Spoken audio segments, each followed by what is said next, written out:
ಕೃಷ್ಣವು ಬಲಜ್ಞಾನಕಾರ್ಯವು ಕೃಷ್ಣಾರಮಣ ರಾಜ್ಯದವು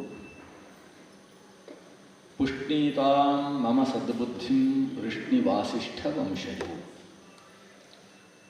ಲಸತು ಶ್ರೀಮದಾನಂದ ತೀರ್ಥೇಂದುರ್ನೋ ಹೃದಂಬರೆ ಯದ್ವಚಶ್ಚಂದ್ರಿಕಾ ಸ್ವಾಂತ ಸಂತಾಪಂ ವಿನಿಕೃಂತತಿ ಭವತಿ ಯದನುಭಾವಾತ್ ಏಡಮೂಕೋಪಿ ವಾಗ್ಮಿ ಜಡಮತಿರಪಿ ಜಂತುರ್ಜಾಯತೆ ಪ್ರಾಜ್ಞಮೌಲಿಃ ಸಕಲ ವಚನಚೇತೋ ದೇವತಾ ಭಾರತೀ ಸಾ ಮಮ ವಚಸಿ ನಿಧತ್ತಾಂ ಸನ್ನಿಧಿಂ ಮಾನಸೇ ಚ.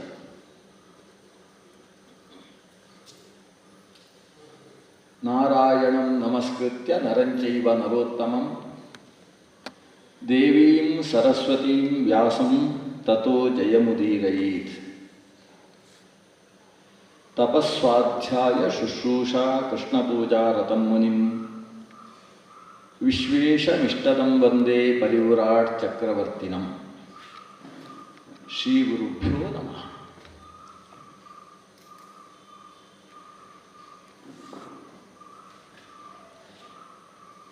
ಗಂಧಮಾದನ ಪರ್ವತದ ಬುಡದಲ್ಲಿ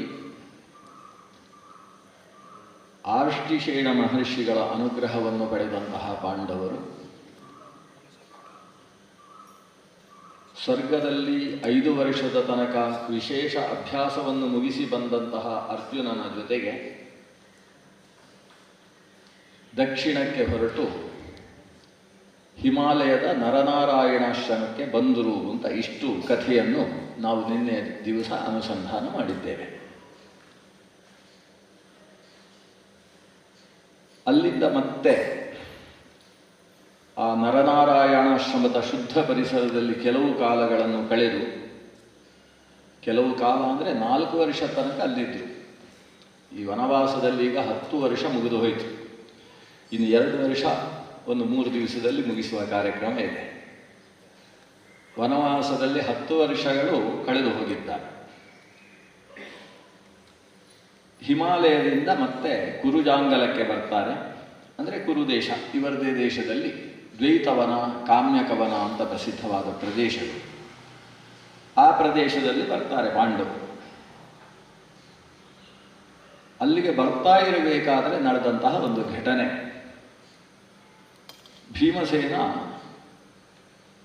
ತಮ್ಮ ಜೊತೆಗಿರುವ ಅರ್ಜುನ ಸಮೇತನಾದಂತಹ ಕುಟುಂಬಕ್ಕೆ ಆಹಾರದ ವ್ಯವಸ್ಥೆಯನ್ನು ಮಾಡುವ ಜವಾಬ್ದಾರಿಯನ್ನು ಹೊತ್ತವ. ಅದರ ಜೊತೆಗೆ ಅವನಿಗೆ ಬೇಟೆಯಾಡುವುದು ಅಂತೇಳಿದರೆ ಬಹಳ ಇಷ್ಟ. ಯಾವ ಪ್ರಾಣಿಗಳು ಕಾಡಿನಲ್ಲಿ ಸಂಖ್ಯಾತೀತವಾಗಿ ಬೆಳೆದು ಕಾಡಿನ ನಾಶಕ್ಕೆ ಕಾರಣವಾಗ್ತಾ ಇದ್ದಾವೋ ಅಂತಹ ಪ್ರಾಣಿಗಳ ಹಿಂಡುಗಳನ್ನು ಪುಡಿಗುಟ್ಟುವ ಕೆಲಸಗಳನ್ನು ಭೀಮಸೇನ ಮಾಡ್ತಾ ಇದ್ದ. ಒಂದು ಕಾಡು ನೋಡಿದಾಗ ಈ ಕಾಡಿನ ಒಳಗೆ ನುಗ್ಗಬೇಕು ಅಂತ ಭೀಮಸೇನಿಗೆ ಅನಿಸಿದ್ದು. ಒಳಗೆ ಹೋಗಿ ಒಂದಷ್ಟು ಪ್ರಾಣಿಗಳು, ಯಾವ್ಯಾವುದೋ ಜಾತಿಯ ಮರಗಳು, ಅದನ್ನೆಲ್ಲ ಅಡ್ಡ ಬೀಳಿಸಿ ಆತ ಮುನ್ನುಗ್ಗಿ ಹೋಗ್ತಾ ಇರಬೇಕಾದರೆ ಒಂದು ಅದ್ಭುತವಾದ ಹೆಬ್ಬಾವು, ಅಜಗರ ಅಂತ ಸಂಸ್ಕೃತದಲ್ಲಿ ಹೆಸರು. ಅಜ ಅಂದರೆ ಆಡು, ಆಡನ್ನು ಗರಣ ಅಂದರೆ ನುಂಗುವುದು. ಆಡನ್ನು ನುಂಗುವುದಕ್ಕೆ ಬೇಕಾದಷ್ಟಿರುವ ಬಾಯಿ ಯಾವುದಕ್ಕೆ ಇರ್ತದೋ ಅದಕ್ಕೆ ಅಜಗರ ಅಂತ ಹೆಸರು.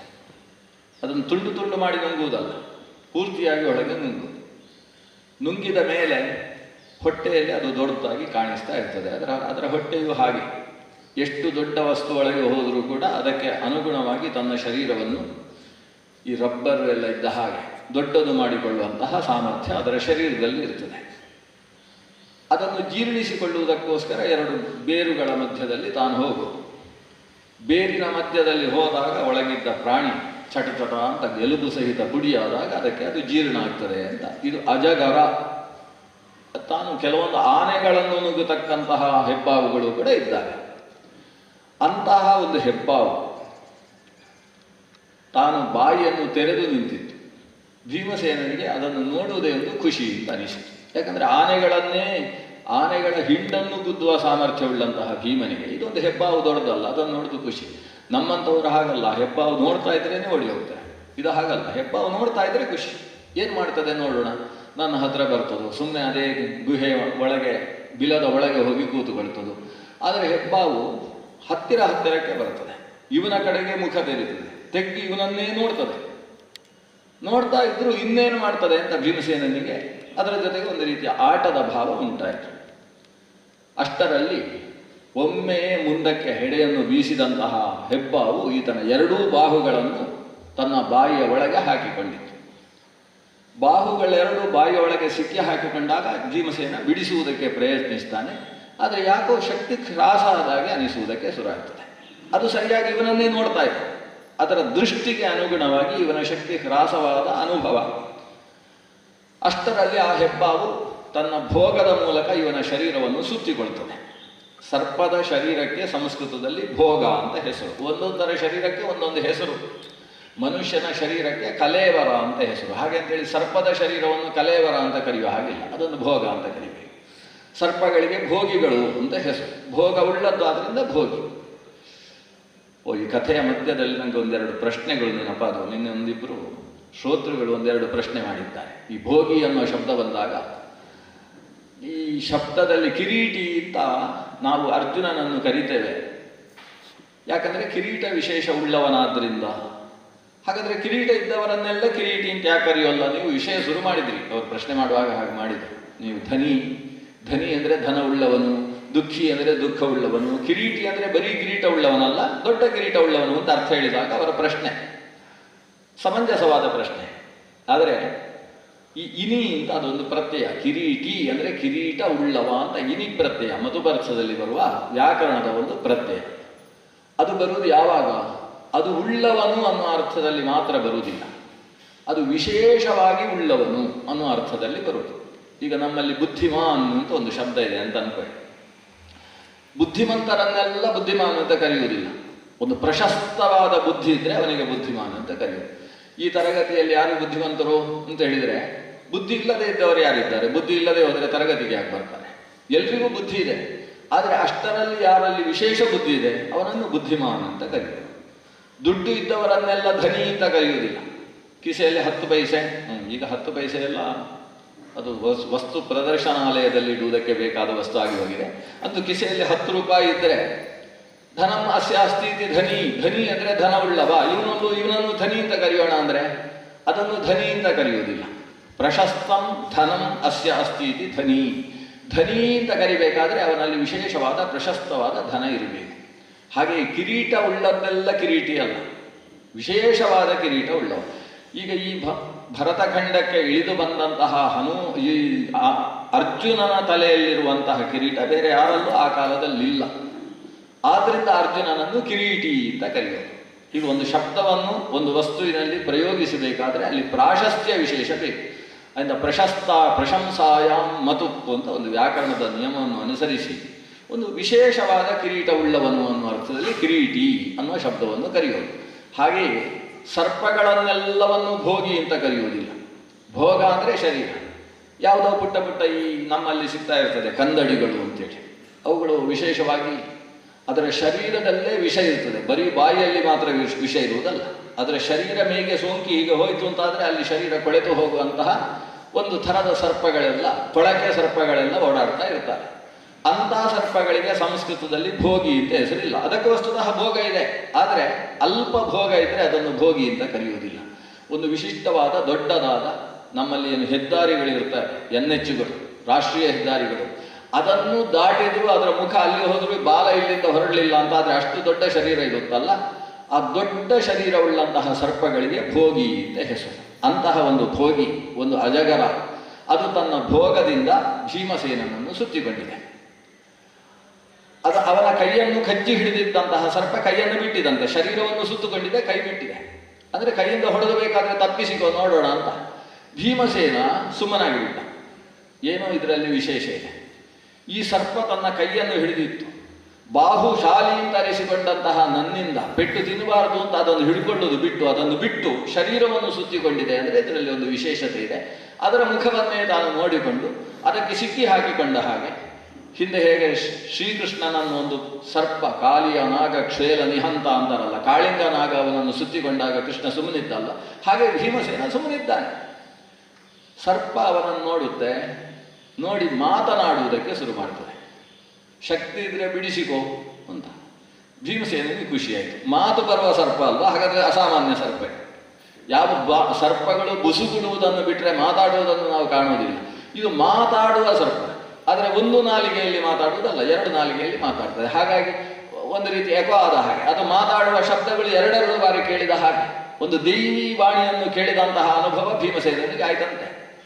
ಆ ಮಾತನ್ನು ಕೇಳುತ್ತಾ ಭೀಮಸೇನ ಅಂತ ಹೇಳ್ತಾನೆ ತನ್ನ ಮುಖದಲ್ಲಿ, ಏನು ಮುಂದೆ ಮಾತಾಡು. ಅದು ಮಾತಾಡುತ್ತೆ, ನಾನು ಒಬ್ಬ ರಾಜನಾಗಿದ್ದವ ಸರ್ಪವಾಗಿದ್ದೇನೆ. ನನಗೆ ಕೆಲವು ಪ್ರಶ್ನೆಗಳುಂಟು, ಅದಕ್ಕೆ ಉತ್ತರ ಹೇಳಿದಾಗ ಮತ್ತೆ ನಾನು ರಾಜನಾಗ್ತೇನೆ. ಆದ್ದರಿಂದ ಉತ್ತರ ನೀನು ಹೇಳಬೇಕು. ಭೀಮಸೇನ ತಲೆ ಹೀಗೆ ಅಲ್ಲಾಡಿಸ್ತಾನೆ. ನಾವೆಲ್ಲ ಪ್ರಶ್ನೆಗಳಿಗೆ ಉತ್ತರ ಹೇಳುವ ಜಾಯಮಾನದವರಲ್ಲ. ಬೇಕಾದರೆ ಪ್ರಶ್ನೆ ಕೇಳುವುದು ಬೇಕಾದಷ್ಟು ನಮ್ಮಲ್ಲಿ ಉಂಟು, ಉತ್ತರ ಹೇಳುವುದಕ್ಕೆ ನಾವು ಸಿದ್ಧರಿಲ್ಲ. ಹಾಗಾದರೆ ನುಂಗಿ ಬಿಡ್ತೇನೆ ಅಂತ ಹೇಳ್ತದೆ ಸರ್ಪ.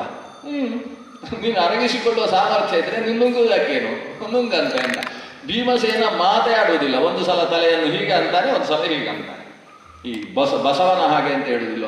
ಹೌದಾ ಬಸವ, ಅಲ್ಲವ ಬಸವ ಅಂತ. ಕೆಲವರು ಬಸವನನ್ನು ಹಿಡ್ಕೊಂಡು ಬರ್ತಾರೆ, ಬಂದು ದುಡ್ಡು ಕೇಳ್ತಾ ಇರ್ತಾರೆ. ಭಿಕ್ಷೆ ಬೇಡುವವರು ಬಸವನನ್ನು ಹಿಡ್ಕೊಂಡು ಬಂದು ದುಡ್ಡು ಕೇಳ್ತಾರೆ. ಅದು ಬಸವ ಇವರಿಗೆ ಕಣಿ ಹೇಳ್ತದೆ, ಇವರ ಭವಿಷ್ಯವನ್ನು ಹೇಳ್ತದೆ. ಭವಿಷ್ಯ ಹೇಳುವುದು ಹೇಗೆ? ಇವನೇ ಭವಿಷ್ಯ ಹೇಳುವುದಿಲ್ಲ, ಇವನೇ.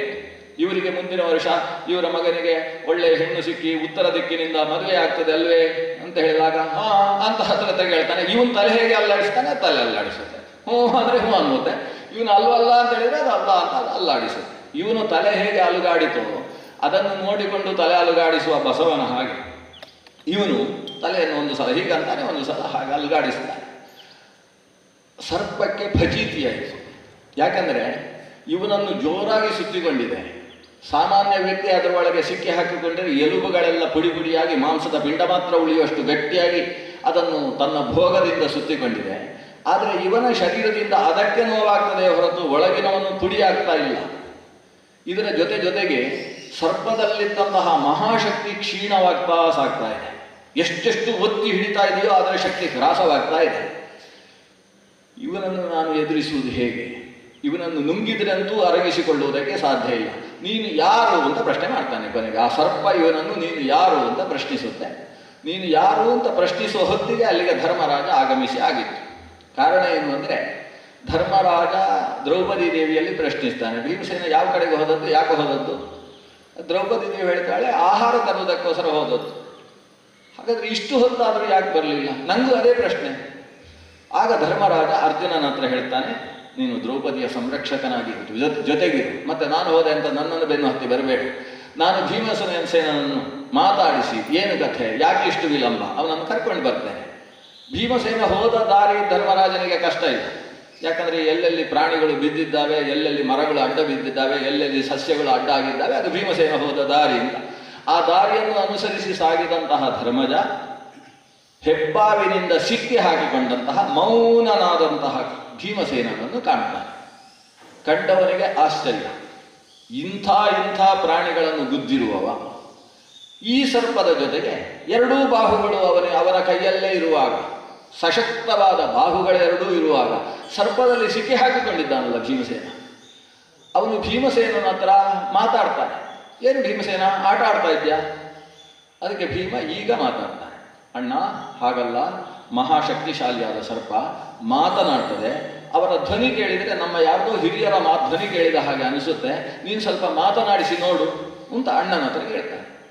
ಅಣ್ಣ ಧರ್ಮಜ ಆತನ ಹತ್ರ ಮಾತಾಡ್ತಾನೆ. ಓ ಅಜಗರ, ಏನು ನಿನ್ನ ಸ್ವರೂಪ? ನೀನು ದೇವನೋ, ದೈತ್ಯನೋ, ಪನ್ನಗನೋ? ನಿನ್ನ ಸ್ವರೂಪ ಏನು ಅಂತ ಹೇಳು. ಆಗ ಕಥೆಯನ್ನು ಬಿಚ್ಚಿ ಹೇಳ್ತದೆ ಆ ಸರ್ಪ. ನಹುಷ ಅಂತ ನನ್ನ ಹೆಸರು, ನಿಮ್ಮ ವಂಶದ ಹಿರಿಯ ರಾಜ ಯುಧಿಷ್ಠಿರನನ್ನು ಕಂಡ ಕಾರಣದಿಂದ ನನ್ನ ಪರಿಚಯವನ್ನು ನಾನು ಮಾಡಿಸ್ತಾ ಇದ್ದೇನೆ. ಚಂದ್ರನ ವಂಶದಲ್ಲಿ ಚಂದ್ರನಿಗೆ ಆವಿರ್ಭವಿಸಿದವ ಬುಧನ ಮಗನಾಗಿ ಆವಿರ್ಭವಿಸಿರ್ತಕ್ಕಂತಹ ಇಳೆ ಅಥವಾ ಇಳೆಯಲ್ಲಿ ಬುಧ ಪಡೆದಿರತಕ್ಕಂತಹ ಪುರೂರವಸ್ಸಿನಿಂದ ಆವಿರ್ಭವಿಸಿದಂತಹ ಆಯುವಿನ ಮಗ ನಾನು. ನಹುಷ ಅಂತ ನನ್ನ ಹೆಸರು. ನಾನು ಯಾವುದೋ ಒಂದು ಕಾರಣದಿಂದ ಋಷಿಗಳ ಶಾಪಕ್ಕೆ ಈಡಾಗಿದ್ದೇನೆ. ಋಷಿ ಶಾಪದ ಬಲದಿಂದ ಅಜಗರನಾಗಿದ್ದೇನೆ. ನನಗೆ ಕೆಲವು ಪ್ರಶ್ನೆಗಳಿದ್ದಾವೆ. ಆ ಪ್ರಶ್ನೆಗೆ ಉತ್ತರವನ್ನು ನಾನು ಒಬ್ಬ ವ್ಯಕ್ತಿಯಿಂದ ಪಡೆದೆ ಅಂತಾದರೆ ಅವತ್ತು ನಿನ್ನ ಶರೀರದಿಂದ, ಈ ಅಜಗರದಿಂದ ಮುಕ್ತಿ, ಮತ್ತೆ ನಿನ್ನ ಸ್ವಸ್ವರೂಪವನ್ನು ನೀನು ಪಡೀತಿ ಅಂತ ಋಷಿಗಳು ಉಶಾಪವನ್ನು ಕೊಟ್ಟಿದ್ದಾರೆ. ಈಗ ನನ್ನ ಪ್ರಶ್ನೆಗೆ ನೀನು ಉತ್ತರ ಹೇಳಬೇಕು. ಧರ್ಮರಾಜ ಹೇಳ್ತಾನೆ, ನನಗೆ ಅದಕ್ಕಿಂತ ಮುಖ್ಯ, ಉತ್ತರ ಹೇಳುವುದಕ್ಕೆ ನಾನು ಸಿದ್ಧ. ಆದರೆ ನನ್ನ ಭೀಮಸೇನನ್ನು ನೀನು ಹಿಡ್ಕೊಂಡದ್ದು ಯಾಕೆ? ನೀನು ಮೊದಲು ಬಿಟ್ಟರೆ ಆಮೇಲೆ ಶಾಂತವಾಗಿ ನಾನು ಉತ್ತರಿಸ್ಬೋದು. ಆ ಸರ್ಪ ಹೇಳ್ತದೆ, ಅದು ಸಾಧ್ಯ ಇಲ್ಲ, ನನಗೆ ಭೀಮಸೇನನ್ನು ತಿನ್ನಬೇಕು. ಕಾರಣ ಏನು ಅಂತ ಹೇಳಿದರೆ, ನನಗೆ ದೇವತೆಗಳ ವರ ಇದೆ, ಶಾಪ ಮಾತ್ರ ಅಲ್ಲ ವರವೂ ಇದೆ. ನಾನು ಇರುವ ಪ್ರದೇಶ ಇದಕ್ಕೆ ಸರ್ಪ ವಿಷಯ ಅಂತ ಹೆಸರು. ಅಂದರೆ ಈ ಸರ್ಪಕ್ಕೆ ಸಂಬಂಧಪಟ್ಟ ದೇಶ ಇದು, ನನಗೆ ಸಂಬಂಧಪಟ್ಟ ವಿಷಯ, ನನ್ನ ದೇಶ ಇದು. ಈ ದೇಶಕ್ಕೆ ಏನು ಬರ್ತದೆ ಅದು ನಿನ್ನ ಆಹಾರ ಅಂತ ಅವರು ಹೇಳಿದ್ದಾರೆ. ನಾನು ಆಹಾರವನ್ನು ತೆಗೆದುಕೊಳ್ಳುವುದೇ ಹುಣ್ಣಿಮೆಯ ಪಕ್ಕದಲ್ಲಿ ಮಾತ್ರ, ತಿಂಗಳಿಗೆ ಒಂದು ಬಾರಿ ಮಾತ್ರ ಆಹಾರವನ್ನು ತೆಗೆದುಕೊಳ್ಳುವುದು. ಅಂಥ ಸಮಯದಲ್ಲಿ ಯಾರು ಬರ್ತಾರೋ ಅದು ದೈವದತ್ತವಾದ ಆಹಾರ ಅಂತ ನಾನು ಅದನ್ನು ಸ್ವೀಕರಿಸುವ ಇದ್ದೇನೆ. ಆದ್ದರಿಂದ ಈತ ನನ್ನ ಆಹಾರ, ಅವನನ್ನು ಬಿಡುವುದಕ್ಕೆ ಸಾಧ್ಯ ಇಲ್ಲ. ಧರ್ಮಜ ಕೇಳ್ತಾನೆ, ನಿನಗೆ ಇದಕ್ಕಿಂತ 4ರಷ್ಟು ಆಹಾರ ಕೊಡ್ತೇನೆ, ಆದರೆ ಇದನ್ನು ಬಿಡು. ಈ ನನ್ನ ತಮ್ಮ ಭೀಮಸೇನ, ಅವನ ಬಲದಿಂದ ನಾವೆಲ್ಲ ಸಂರಕ್ಷಿತರಾಗಿದ್ದೇವೆ. ಅವನಿಲ್ಲ ಅಂತ ಹೇಳಿದರೆ ನಮ್ಮ ಜೀವನದಲ್ಲಿ ಶಕ್ತಿಯೇ ಇಲ್ಲ. ನಮ್ಮ ಪ್ರಾಣ, ಜಗತ್ ಪ್ರಾಣ ಸ್ವರೂಪವಾದಂತಹ ಈ ವ್ಯಕ್ತಿಯನ್ನು ನೀನು ಬಿಡಬೇಕು. ಅವನನ್ನು ಬಿಡುವುದಕ್ಕೆ ನಿನಗೆ ಏನೇನು ಆಹಾರ ಬೇಕೋ ಅದನ್ನೆಲ್ಲ ಕೊಡ್ತೇವೆ.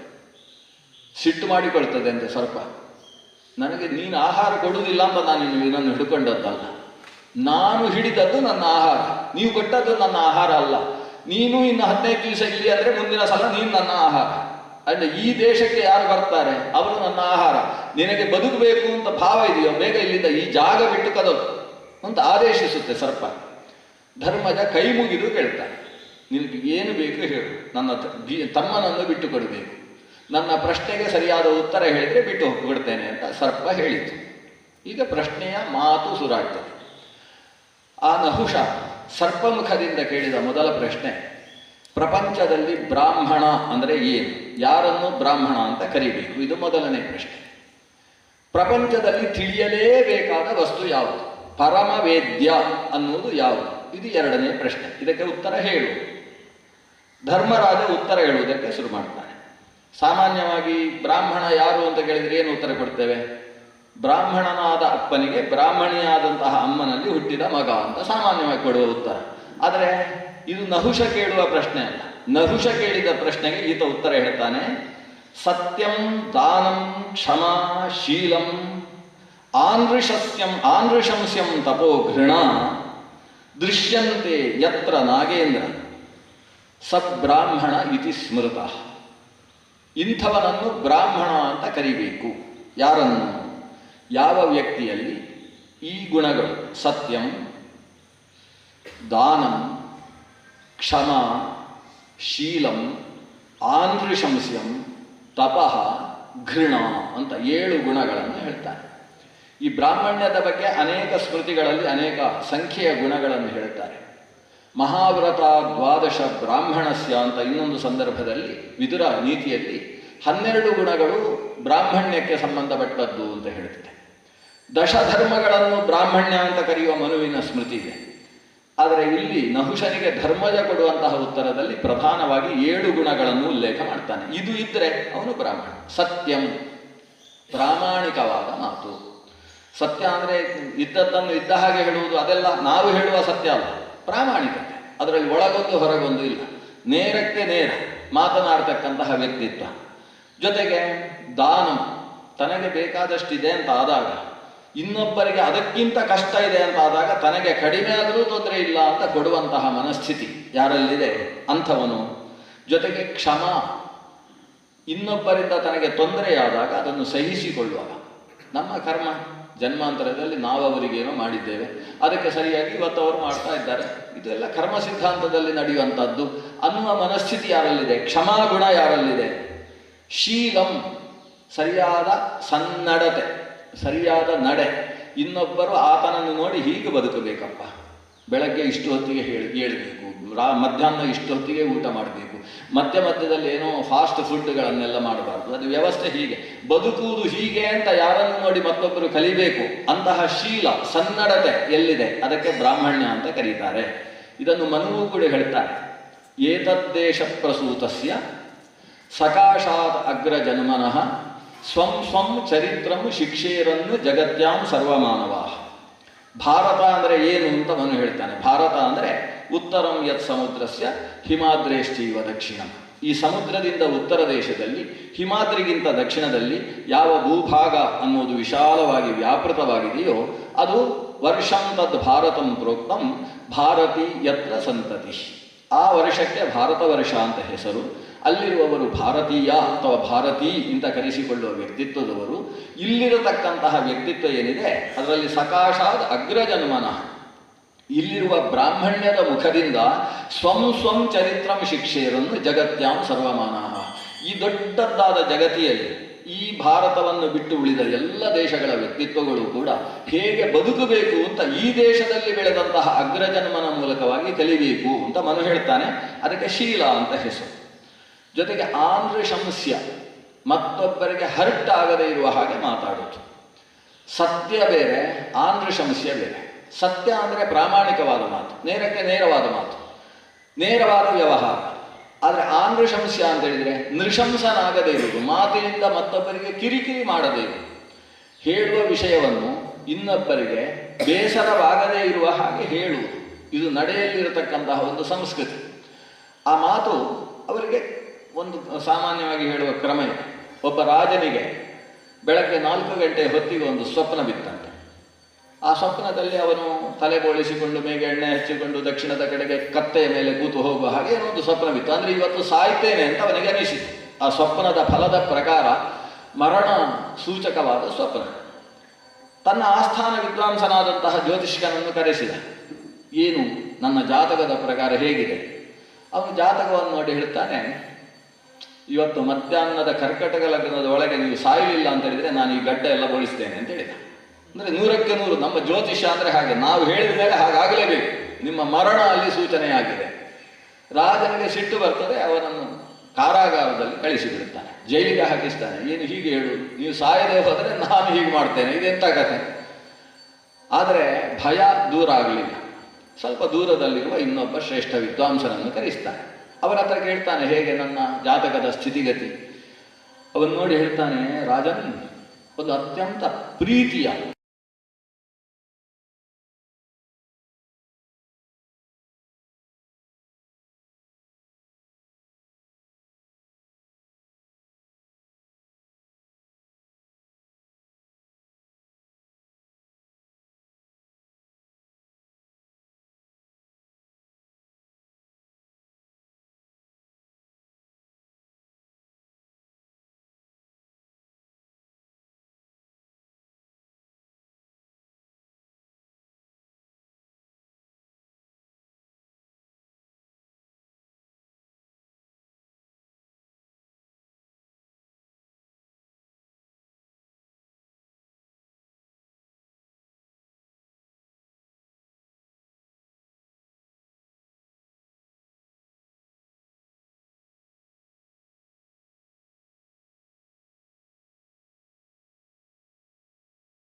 ವೇದ್ಯ ಅಂತ ಕರೀತೇವೆ.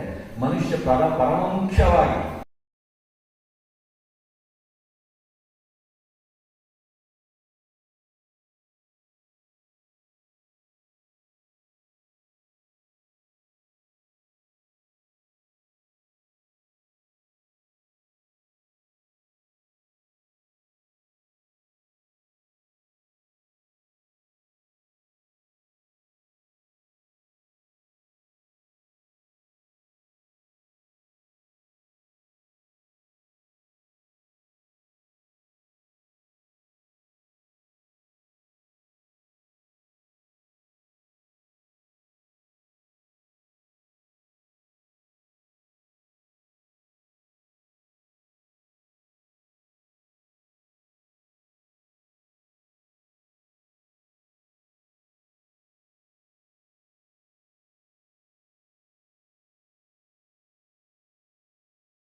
ಅದನ್ನು ತಿಳಿಯುವುದು ಕಷ್ಟವಾದರೂ ತಿಳಿಯುವ ಪ್ರಯತ್ನ ಮನುಷ್ಯನಿಂದ ನಡಿಬೇಕು. ಅಂಥದ್ದು ಪರಮವೇದ್ಯ ಅಂತ ಕರೆಸಿಕೊಳ್ತದೆ. 2 ಪ್ರಶ್ನೆಗೆ ಉತ್ತರ ಕೊಟ್ಟರೆ ಆ ಸರ್ಪದ ಶಕ್ತಿ ಇನ್ನಷ್ಟು ಕ್ಷೀಣವಾಗ್ತಾ ಹೋಗುತ್ತಂತೆ, ಸಡಿಲವಾಗುತ್ತೆ. ಸುಮ್ಮನೆ ಭೀಮಸೇನ ಒಳಗಿದ್ದಾನೆ ಅಷ್ಟೇ. ಅಷ್ಟರಲ್ಲಿ ಆ ಸರ್ಪ ಹೇಳ್ತದೆ, ಈ ಉತ್ತರ ನನಗೆ ಸಮಾಧಾನವಾಗಲಿಲ್ಲ ಅಂತ ಹೇಳ್ತದೆ. ಚರ್ಚೆ ಶುರುವಾಗ್ತದೆ, ಒಂದು ಚರ್ಚೆ. ಯಾಕಂದರೆ ನೀನು ಹೇಳಿದ್ದಿ 7 ಗುಣಗಳು ಇದ್ದರೆ ಅದು ಬ್ರಾಹ್ಮಣ ಅಂತ ಹೇಳಿದ್ವಿ. ಇದೇ 7 ಗುಣ ಕ್ಷತ್ರಿಯರಲ್ಲಿ ಕಾಣಿಸ್ತದೆ, ಇದೇ 7 ಗುಣ ವೈಶ್ಯರಲ್ಲಿ ಕಾಣಿಸ್ತದೆ, ಇದೇ 7 ಗುಣ ಶೂದ್ರರಲ್ಲಿ ಕಾಣಿಸ್ತದೆ. ಬ್ರಾಹ್ಮಣ, ಕ್ಷತ್ರಿಯ, ವೈಶ್ಯ, ಶೂದ್ರ ಅನ್ನೋದು ಭಗವಂತನ ಶರೀರದ 4 ಭಾಗಗಳಿಗೆ ಹೆಸರು. ಭಗವಂತನ ಶರೀರದಲ್ಲಿ ಬ್ರಾಹ್ಮಣಸ್ಯ ಮುಖಮಾಸೀತ್, ಅವನ ಮುಖವನ್ನು ಬ್ರಾಹ್ಮಣ ಅಂತ ಕರೆದರು. ಬಾಹು ರಾಜನ್ಯಕೃತಃ, ಅವನ ಕೈಗಳನ್ನು ಕ್ಷತ್ರಿಯ ಅಂತ ಕರೆದರು. ಊರು ತದಸ್ಯ ಯದ್ವೇಶ್ಯ, ಅವನ ಮಧ್ಯಭಾಗವನ್ನು ವೈಶ್ಯ ಅಂತ ಕರೆದರು. ಪದ್ಭ್ಯಾಂ ಶೂದ್ರೋ ವ್ಯಜಾಯತ ಅಂತ, ಪಾದವನ್ನು ಶೂದ್ರ ಅಂತ ಕರೆದರು. ಭಗವಂತನ ಶರೀರಕ್ಕೆ ಸಂಬಂಧಪಟ್ಟ ಸ್ವರೂಪ ವಿಶೇಷಗಳು, ಆಯಾ ಶರೀರದ ಭಾಗಗಳಿಗೆ ಸಂಬಂಧಪಟ್ಟ ಗುಣಧರ್ಮಗಳನ್ನು ಈ 4 ಚಾತುರ್ವರ್ಣ್ಯಮಯ ಸೃಷ್ಟಂ ಗುಣಕರ್ಮ ವಿಭಾಗಶಃ ಅಂತ ಕೃಷ್ಣಗೀತೆಯಲ್ಲಿ ಹೇಳ್ತಾನೆ. ಈ 4ರಲ್ಲೂ ನೀನು ಹೇಳಿದ ಗುಣಧರ್ಮ ಇದೆ. ಏನು ಪ್ರಾಮಾಣಿಕವಾದ ನಡೆ ಬ್ರಾಹ್ಮಣರಲ್ಲಿ ಮಾತ್ರ ಇರುವುದಾ? ಎಲ್ಲರಲ್ಲಿ ಸತ್ಯ, ದಯ, ಆಂಧ್ರಶಂಸ್ಯ. ಕೆಲವೊಂದು ಸಂದರ್ಭದಲ್ಲಿ ಬ್ರಾಹ್ಮಣನಲ್ಲಿ ಇದು ಯಾವುದೂ ಕಾಣಿಸುವುದಿಲ್ಲ. ನೀನು ಸುಳ್ಳು ಹೇಳ್ತಾ ಇದೆಯಲ್ಲ, ಏನೋ ಬ್ರಾಹ್ಮಣರ ಪಕ್ಷಪಾತಿಯಾಗಿ ಧೌಮ್ಯರು ಪಕ್ಕದಲ್ಲಿದ್ದಾರೆ ಅಂತ ಅವರನ್ನು ಹೊಗಳುವ ಕೆಲಸ ಮಾಡ್ತಾ ಇದೆಯಾ? ಸತ್ಯಂ, ದಾನಂ, ಕ್ಷಮಾ, ಶೀಲಂ, ಆಂಧ್ರಶಂಸ್ಯಂ, ತಪಃ, ಘೃಣ ಅಂತ 7 ಗುಣಗಳನ್ನು ಹೇಳಿದಿ. ಇದು ಇಲ್ಲದೇ ಇದ್ದ ಬ್ರಾಹ್ಮಣರನ್ನು ಲೆಕ್ಕ ಹಾಕಿ ನಿನಗೆ ತೋರಿಸಬಹುದು. ಪ್ರಪಂಚದಲ್ಲಿ ಶಾಪಗಳನ್ನು ಕೊಟ್ಟವರೆಲ್ಲ ಬ್ರಾಹ್ಮಣರು. ನೀನು ಹೇಳ್ತೀಯ ಆಂಧ್ರಶಂಸ್ಯ, ಏನು ಯಾರಿಗೆ ಬೇಸರವಾಗದೇ ಇರುವ ಮಾತಾಡಬೇಕು ಅಂತ ಹೇಳ್ತೀವಿ. ಇದೆಲ್ಲ ಏನು ಕಥೆ? ಧರ್ಮರಾಜ ಅದಕ್ಕೆ ಉತ್ತರಿಸುವುದಕ್ಕೆ ಪ್ರಾರಂಭ ಮಾಡ್ತಾನೆ. ನೋಡು, ನೀನು ಸರಿಯಾಗಿ ತಿಳ್ಕೊಳ್ಳದೆ ಹೋದರೂ ಚೆನ್ನಾಗಿ ತಿಳ್ಕೊಂಡಿದ್ದಿ ಅಂತ ಧರ್ಮರಾಜ ಹೇಳ್ತಾನೆ. ನಮ್ಗೆ ಅರ್ಥ ಆಗದೇ ಇರುವ ಶಬ್ದ ಇದೆ. ನಾವು ಯಾರಿಗಾದರೂ ಬೈಯುವಾಗ ಈ ಶಬ್ದ ಬಳಸ್ಬೋದು. ಕೃಷ್ಣ ಗೀತೆಯಲ್ಲಿ ಮೊದಲು ಅರ್ಜುನನಿಗೆ ಹೇಳುವ ಮಾತು ಅದೇ, ಏನು ತಿಳ್ಕೊಳ್ಳಿಲ್ಲ ಅರ್ಜುನ, ಆದರೆ ದೊಡ್ಡವರ ಮಾತನ್ನು ಆಡ್ತಾ ಇದ್ದೆ ಅಂತಾನೆ. ಪ್ರಜ್ಞಾವಾದಾಂಶ ಭಾಷಸೆ ಅಂತ. ಏನು ದೊಡ್ಡ ಪ್ರಾಜ್ಞರ ಹಾಗೆ ಮಾತಾಡ್ತೀನಿ ನೀನು. ಈ ಪ್ರಾಜ್ಞರ ಹಾಗೆ ಮಾತಾಡುವುದು ಅಂದರೆ ಒಳಗೇನು ಟೊಳ್ಳು, ಹೊರಗಿಂದ ಭಾರಿ ದೊಡ್ಡ ದೊಡ್ಡ ಮಾತುಗಳು ಆಡೋದು ಉಂಟಲ್ಲ. ಅಂದರೆ ಟೇಪ್ ರೆಕಾರ್ಡರ್ ಕೇಳಿ ಮಾತಾಡು. ಅವರೆಲ್ಲ ದೊಡ್ಡ ದೊಡ್ಡ ಮಾತಾಡಿದ್ದಾರೆ ಅಂತ ಇವು ಅದೇ ಮಾತನ್ನು ಗುರು ಹೊಡೆದು ಮಾತಾಡುವುದು. ಹಾಗೆ ನೀನು ಮಾತಾಡಿದ ಹಾಗೆ ಉಂಟು ಈ ಪ್ರಶ್ನೆ. ಯಾಕಂದರೆ ನಾನು ಏನು 7 ಗುಣಗಳನ್ನು ಹೇಳಿದೆ ಅದು ಯಾರಲ್ಲಿದೆ ಅವ ಬ್ರಾಹ್ಮಣ ಅಂತ ಹೇಳಿದ್ದೆ ಹೊರತು ಆ ಬ್ರಾಹ್ಮಣನಲ್ಲಿ ಅದಿರುತ್ತೆ ಅಂತ ಹೇಳಿದ್ದಲ್ಲ. ನೀನು ಕೇಳಿದ್ದೇನು, ಯಾರು ಬ್ರಾಹ್ಮಣ? ಅದಕ್ಕೆ ನನ್ನ ಉತ್ತರ ಏನು, ಈ 7 ಇದ್ದವ ಬ್ರಾಹ್ಮಣ ಅಂತ ಹೇಳಿ. 7 ಇದ್ದವ ಬ್ರಾಹ್ಮಣ ಅಂದರೆ ಅವನು ನೀನು ಶೂದ್ರ ಅಂತ ಕರೆಯುವ ವ್ಯಕ್ತಿಯಲ್ಲಿ ಅದು 7 ಇದ್ರೆ ಅವನು ಬ್ರಾಹ್ಮಣ. ಬ್ರಾಹ್ಮಣಸ್ತು ನವೈ ವಿಪ್ರ ಶೂದ್ರೋ ವೈ ಬ್ರಾಹ್ಮಣ ಉಚ್ಯತೆ. ಇಂಥ ಗುಣ ಉಂಟು ಅಂತಾದರೆ ಅವನನ್ನು ಬ್ರಾಹ್ಮಣ ಅಂತ ಕರೆಯುವುದು. ಅದರ ಬ್ರಾಹ್ಮಣ, ಕ್ಷತ್ರಿಯ, ವೈಶ್ಯ, ಶೂದ್ರ ಅನ್ನೋದು ಅದು ಸ್ವಭಾವಕ್ಕೆ ಸಂಬಂಧಪಟ್ಟದ್ದು. ಯಾರಲ್ಲಿ ಈಗ ಹೇಳಿದ 7 ಗುಣ ಸ್ವಭಾವ ಇದೆಯೋ ಅವನು ಧರ್ಮ ವ್ಯಾಧನಾಗಿದ್ದರೆ, ಅವನು ವ್ಯಾಧನಾಗಿದ್ದರೂ ಕೂಡ ಅವನನ್ನು ಬ್ರಾಹ್ಮಣ ಅಂತಲೇ ಕರೀಬೇಕು. ನನಗೆ ಈ ಲೋಕದ ವ್ಯವಹಾರದಲ್ಲಿ ವಿಶ್ವಾಸ ಇದ್ದು ನಾನು ಹೇಳಿದ ಮಾತಲ್ಲ ಅದು. ಅವರ ಸ್ವಭಾವಕ್ಕೆ ಸಂಬಂಧಪಟ್ಟ ಹಾಗೆ ಸ್ವಾಭಾವಿಕವಾದ ಬ್ರಾಹ್ಮಣತ್ವವನ್ನು ಮುಂದಿಟ್ಟುಕೊಂಡು ನಾನು ಹೇಳಿರತಕ್ಕಂತಹ ಮಾತು. ಅದನ್ನು ಆಗ ಸರ್ಪ ಮತ್ತೆ ಚರ್ಚೆ ಶುರು ಮಾಡ್ತಾರೆ. ಓ, ನಿಂದು ಹಾಗೊಂದು ಹೊಸ ವಿಷಯವೋ? ನಾವು ಬ್ರಾಹ್ಮಣ ಅಂದರೆ ಬ್ರಾಹ್ಮಣನ ಮಗ ಅಂತ ಇಟ್ಟುಕೊಂಡು ನಾನು ಚರ್ಚೆ ಶುರು ಮಾಡಿದ್ದು. ನೀನು ಹೇಳ್ತಾ ಇದ್ದೆ ಹಾಗಲ್ಲ, ಈ 7 ಗುಣಗಳು ಇದ್ದರೆ ಅವನನ್ನು ಬ್ರಾಹ್ಮಣ ಅಂತ ಕರಿಬೇಕು ಅಂತ ಹೇಳ್ತಿ. ಹಾಗಿದ್ರೆ ಜಾತಿ ಅನ್ನೋ ವ್ಯವಸ್ಥೆ ಎಲ್ಲ ಸುಳ್ಳಾಗೋಯ್ತು. ಜಾತಿರತ್ರ ಮಹಾಸರ್ಪ. ಅವನು ಹೇಳ್ತಾನೆ, ಯದಿತೆ ವೃತ್ತತೋ ರಾಜನ್ ಬ್ರಾಹ್ಮಣ ಪಕ್ಷಮಾಶ್ರಿತ ವೃಥಾ ಜಾತಿ ತದಾಯುಷ್ಮನ್ ಕೃತಿ ಯಾವನ್ ನ ವಿದ್ಯತೆ. ಹಾಗಾದರೆ ಲೋಕದಲ್ಲಿ ಜಾತಿ ಅಂದರೆ ಜನನವನ್ನಿಟ್ಟುಕೊಂಡು ವ್ಯವಹಾರ. ಜಾತಿ ಅಂದ್ರೇನೆ ಹುಟ್ಟು ಅಂತ ಅರ್ಥ. ಸಂಸ್ಕೃತದಲ್ಲಿ ಜನ್ಮ ಜಾತಿ ಅನ್ನುವುದು ಸಮಾನಾರ್ಥಕವಾದ ಶಬ್ದ. ಜಾತಿ ಅಂದರೆ ಹುಟ್ಟು. ಈ ಲೋಕದ ಜಾತಿ ವ್ಯವಸ್ಥೆ ಏನುಂಟು, ಇಂಥವರ ಮಗ ಇಂಥವ ಅನ್ನೋ ವ್ಯವಸ್ಥೆ, ಅದು ಬಿಟ್ಟು ಹೋಯ್ತಲ್ಲ. ಯಾಕಂದರೆ ನೀನು ವೃತ್ತ, ಅವರವರ ಗುಣಧರ್ಮ, ಅವರವರ ನಡೆ, ಇದನ್ನಿಟ್ಟುಕೊಂಡು ನೀನು ಈ ಬ್ರಾಹ್ಮಣ್ಯಾದಿ ವ್ಯವಸ್ಥೆ ಮಾಡ್ತೀನಿ ಅಂತಾದರೆ ಜಾತಿಗೆ ಏನು ಸಂಬಂಧ ಏನಿದೆ? ಧರ್ಮದ ಹೇಳ್ತಾನೆ, ಜಾತಿರತ್ರ ಮಹಾಸರ್ಪ. ಈ ಜಾತಿ ಅನ್ನುವ ವ್ಯವಸ್ಥೆ ಏನಿದೆ ಅದು ಮನುಷ್ಯರು ಹುಟ್ಟಿಸಿದ್ದು ಅಂತ ಹೇಳ್ತಾರೆ. ಮಹಾಭಾರತದ ಕೆಲವು ಚಿಂತನೀಯವಾದ, ನಾವೆಲ್ಲ ಆಲೋಚನೆ ಮಾಡಬೇಕಾದ, ಅದರ ಬಗ್ಗೆ ಇನ್ನಷ್ಟು PhD ಆಗಬೇಕಾದ ವಿಷಯಗಳಿದೆಲ್ಲ. ಜಾತಿರತ್ರ ಮಹಾಸರ್ಪ ಮಾನುಷತ್ವೇ ಮಹಾಮತೆ. ನೀನು ಮಹಾಸರ್ಪ, ಆದರೆ ಮಹಾಮತಿ, ಭಾರಿ ಬುದ್ಧಿಶಾಲಿ. ಪ್ರಶ್ನೆಗೊಂದು ಉತ್ತರಕ್ಕೊಂದು ಪ್ರಶ್ನೆ ನಿನ್ನಲ್ಲಿದೆಯಲ್ಲ. ಜಾತಿ ಅನ್ನೋದು ಯಾಕೆ, ಆ ವ್ಯವಸ್ಥೆ ಯಾಕೆ ಬೇಕು ಅಂತ ಕೇಳ್ತೀಯಲ್ಲ, ಅದು ಮಾನುಷತ್ವದಲ್ಲಿ ಮಾಡಿಕೊಂಡಿರುವ ವ್ಯವಸ್ಥೆ, ಮನುಷ್ಯರ ವ್ಯವಸ್ಥೆ. ಯಾಕಂದರೆ ನಾನು ಹೇಳಿದಂತಹ ಈ ವರ್ಣ ಏನಿದೆ ಅದು ಮನುಷ್ಯರಲ್ಲಿ ಮಾತ್ರ ಇರುವುದಲ್ಲ, ಅದು ಪ್ರಾಣಿಗಳಲ್ಲೂ ಉಂಟು, ದೇವತೆಗಳಲ್ಲೂ ಉಂಟು. ಆದರೆ ಈ ಜಾತಿ ಅನ್ನೋದು ಅದು ಮನುಷ್ಯರಲ್ಲಿ ಮಾತ್ರ ಇರತಕ್ಕಂಥ ವ್ಯವಸ್ಥೆ. ಮನುಷ್ಯ ಅದು ಯಾಕೆ ಮಾಡಿಕೊಂಡ? ಅವನ ಸೌಲಭ್ಯಕ್ಕೋಸ್ಕರ ಮಾಡಿಕೊಂಡಿದ್ದಾನೆ. ಮನುಷ್ಯನ ಸೌಲಭ್ಯ ಏನು?